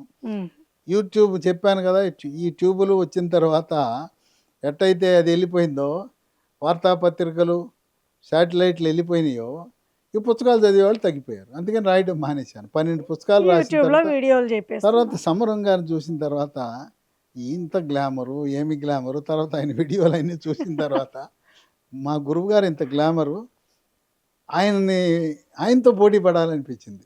అందుకని అలాంటి వీడియోలు కూడా చేస్తాను. అట్లాగా లైంగిక విజ్ఞానం గురించి సమరం గారు ఆద్యుడు, సమరం గారు గురువు గారు. సమరం గారిని మనం ఆయనకంటే కూడా విభిన్న కోణంలో ఆధునిక వైద్య విజ్ఞానాన్ని రంగరించి ఇవ్వాలని మొదలుపెట్టాను. మొదలుపెట్టి లైంగిక విజ్ఞానం గురించి వారితో సమఉజ్జిగా వీడియోలు చేయటం, ఆ వీడియోలు కూడా అంత ప్రాచుర్యంలోకి రావటం ఒక విశేషం. సో ఆ విధంగా అది కూడా పూర్తయింది. ఇంకా నాకంటూ కోరికలు ఏమీ లేవు. మోడీ గారు, చంద్రబాబు నాయుడు గారు ఏదైనా బాధ్యతలు ఇస్తే చేపట్టడానికి, చేయటానికి సిద్ధంగా ఉన్నాను. దేశం కోసం, ధర్మం కోసం సేవారంగంలోనే ఉంటూ ఏదో పదవితో ఏదో సాధిస్తాం కాదు. ఇవాళ నేను ఎమ్మెల్యేకి, ఎంపీకి కాని పదవులు, లేని గౌరవము నాకు ఇస్తుంటే ఇంకా ఆ పదవులు ఎందుకు? ఇప్పుడు యాక్టర్ అన్నారు, యాక్టర్కి కూడా ఎన్నో బాధలు ఉంటాయి. వాళ్ళంతా చాలామంది నా స్నేహితులు. యాక్టర్ ఏంటంటే కొన్ని సినిమాలు ఆడతాయి, కొన్ని సినిమాలు ఆడవు. మా డాక్టర్ వృత్తిలో నేను ఆడకపోవడం లేదు. నేను పట్టానంటే నాలుగు చూసి, నాడి చూసి, కళ్ళు చూసి విజయం సాధిస్తాను. తర్వాత ఎక్కడ ఎవరి దగ్గర తగ్గని జబ్బులు ఇంతలావు ఫైల్ చేసుకొస్తారు. ఇప్పుడు నా దగ్గరికి వస్తే నన్ను తిట్టుకునేది ఏంటంటే, ఈయన దగ్గరికి వెళ్తే గంటన్నర చూస్తాడు పేషెంట్ని, మనం ఆయన దగ్గరికి వెళ్తే 5 గంటలు వేచి ఉండాలని తిడతారు. తిట్టినా పర్వాలేదు, అది దీవెనలు అనుకుంటాను. ఆ సమస్య పరిష్కారం అవ్వాలి. ఎక్కడికి వెళ్ళినా, ఏ డాక్టర్ దగ్గరికి వెళ్ళినా, ఏ హాస్పిటల్కి వెళ్ళినా తగ్గని జబ్బులను నేను అన్వేషించి జబ్బు తగ్గించడమే నా సంకల్పంగా పెట్టుకున్నా. బయట వాళ్ళు తిట్టుకుంటుంటారు, ఇంతసేపు ఏంటి. మీకు బాధ అనిపించదా ఆ టైంలో? తర్వాత బాధ అనిపించడం ఏంటి, వాళ్ళు తిడతారు. తర్వాత కొంతమంది తప్పదు. ఫీజు కట్టి మేము వెళ్ళిపోతామని బెదిరించే ప్రయత్నం చేస్తారు. వీళ్ళని అంటాను. ఉమ్, మళ్ళీ ఆ కాస్త దూరం వెళ్ళాక మళ్ళీ మనసు మార్చుకుని ఈయన తప్ప నుంచి మనకి ఎవరు లేరని చెప్పి వచ్చి మళ్ళీ కూర్చుంటారు. కనుక అది జబ్బుని గుర్తించడం ముఖ్యం. yes. గుర్తించిన తర్వాత అన్నిటికీ నేను చికిత్స చేయను. చెప్తాను. ఎవరి ఫలానా చోటుకి వెళ్ళాలి, నేను వ్యాధి నిర్ధారణ మీద కేంద్రీకరిస్తా. ఇంతలా ఫైల్ పట్టుకొస్తారు, ఉమ్, ఫైల్ చదవడానికే గంట పడుతుంది. అన్నీ చదువుతాను, కూలంకషంగా చదివి విశ్లేషించి చేస్తాను. రైట్. మొత్తం మీద సోషల్ మీడియాలో మీకు నెగిటివ్ కామెంట్స్ వచ్చినా కూడా మీ అంటే మీరు రియాక్ట్ ఏం అవ్వరు ఇంకా, ఇప్పుడు లైట్ నెగిటివ్ తీసుకుంటారు. కామెంట్స్ అంటే చెప్తున్నాను కదా, మెడికల్ మాఫియా, ఫార్మా మాఫియా, నా వల్ల నష్టపోయిన వాళ్ళు ఉంటారు. వాళ్ళందరూ కూడా నెగిటివ్గా పాజిటివ్ ఏం పెడతారు. ఇప్పుడు ఒక ఛానల్ ఆయన వచ్చాడు, ఆయన ఏదో నేను కాదంటాను. ఇంట్లో వాళ్ళు ఏమనరా డాక్టర్ గారు? ఇంట్లో వాళ్ళు సహకరించబట్టే ఇంతవరకు ఉన్నాను. నా భార్య మా అబ్బాయి సహకరించబట్టే ఎందుకు ఇవన్నీ డాడీ జరుగుతున్నాయి. ఇవన్నీ చేస్తున్నావు? వాళ్ళు ఏమనరు, నేను ఫ్రీ బర్డ్ని. ముందు ఆ, నుంచే వాళ్ళు మెంటల్గా ప్రిపేర్ అయిపోయారు. ఓకే. కనుక మనం తప్పు చేయము, అవతల చేస్తే వాడిని చూస్తూ ఊరుకోము. ఊరుకోము. తప్పు గుడ్. చేయము, తప్పు చేసేవాడిని వదిలిపెట్టం అన్నట్టుగా ఏదో ఒక మంచి సమాజ నిర్మాణం కోసం ప్రయత్నం చేస్తున్నాం.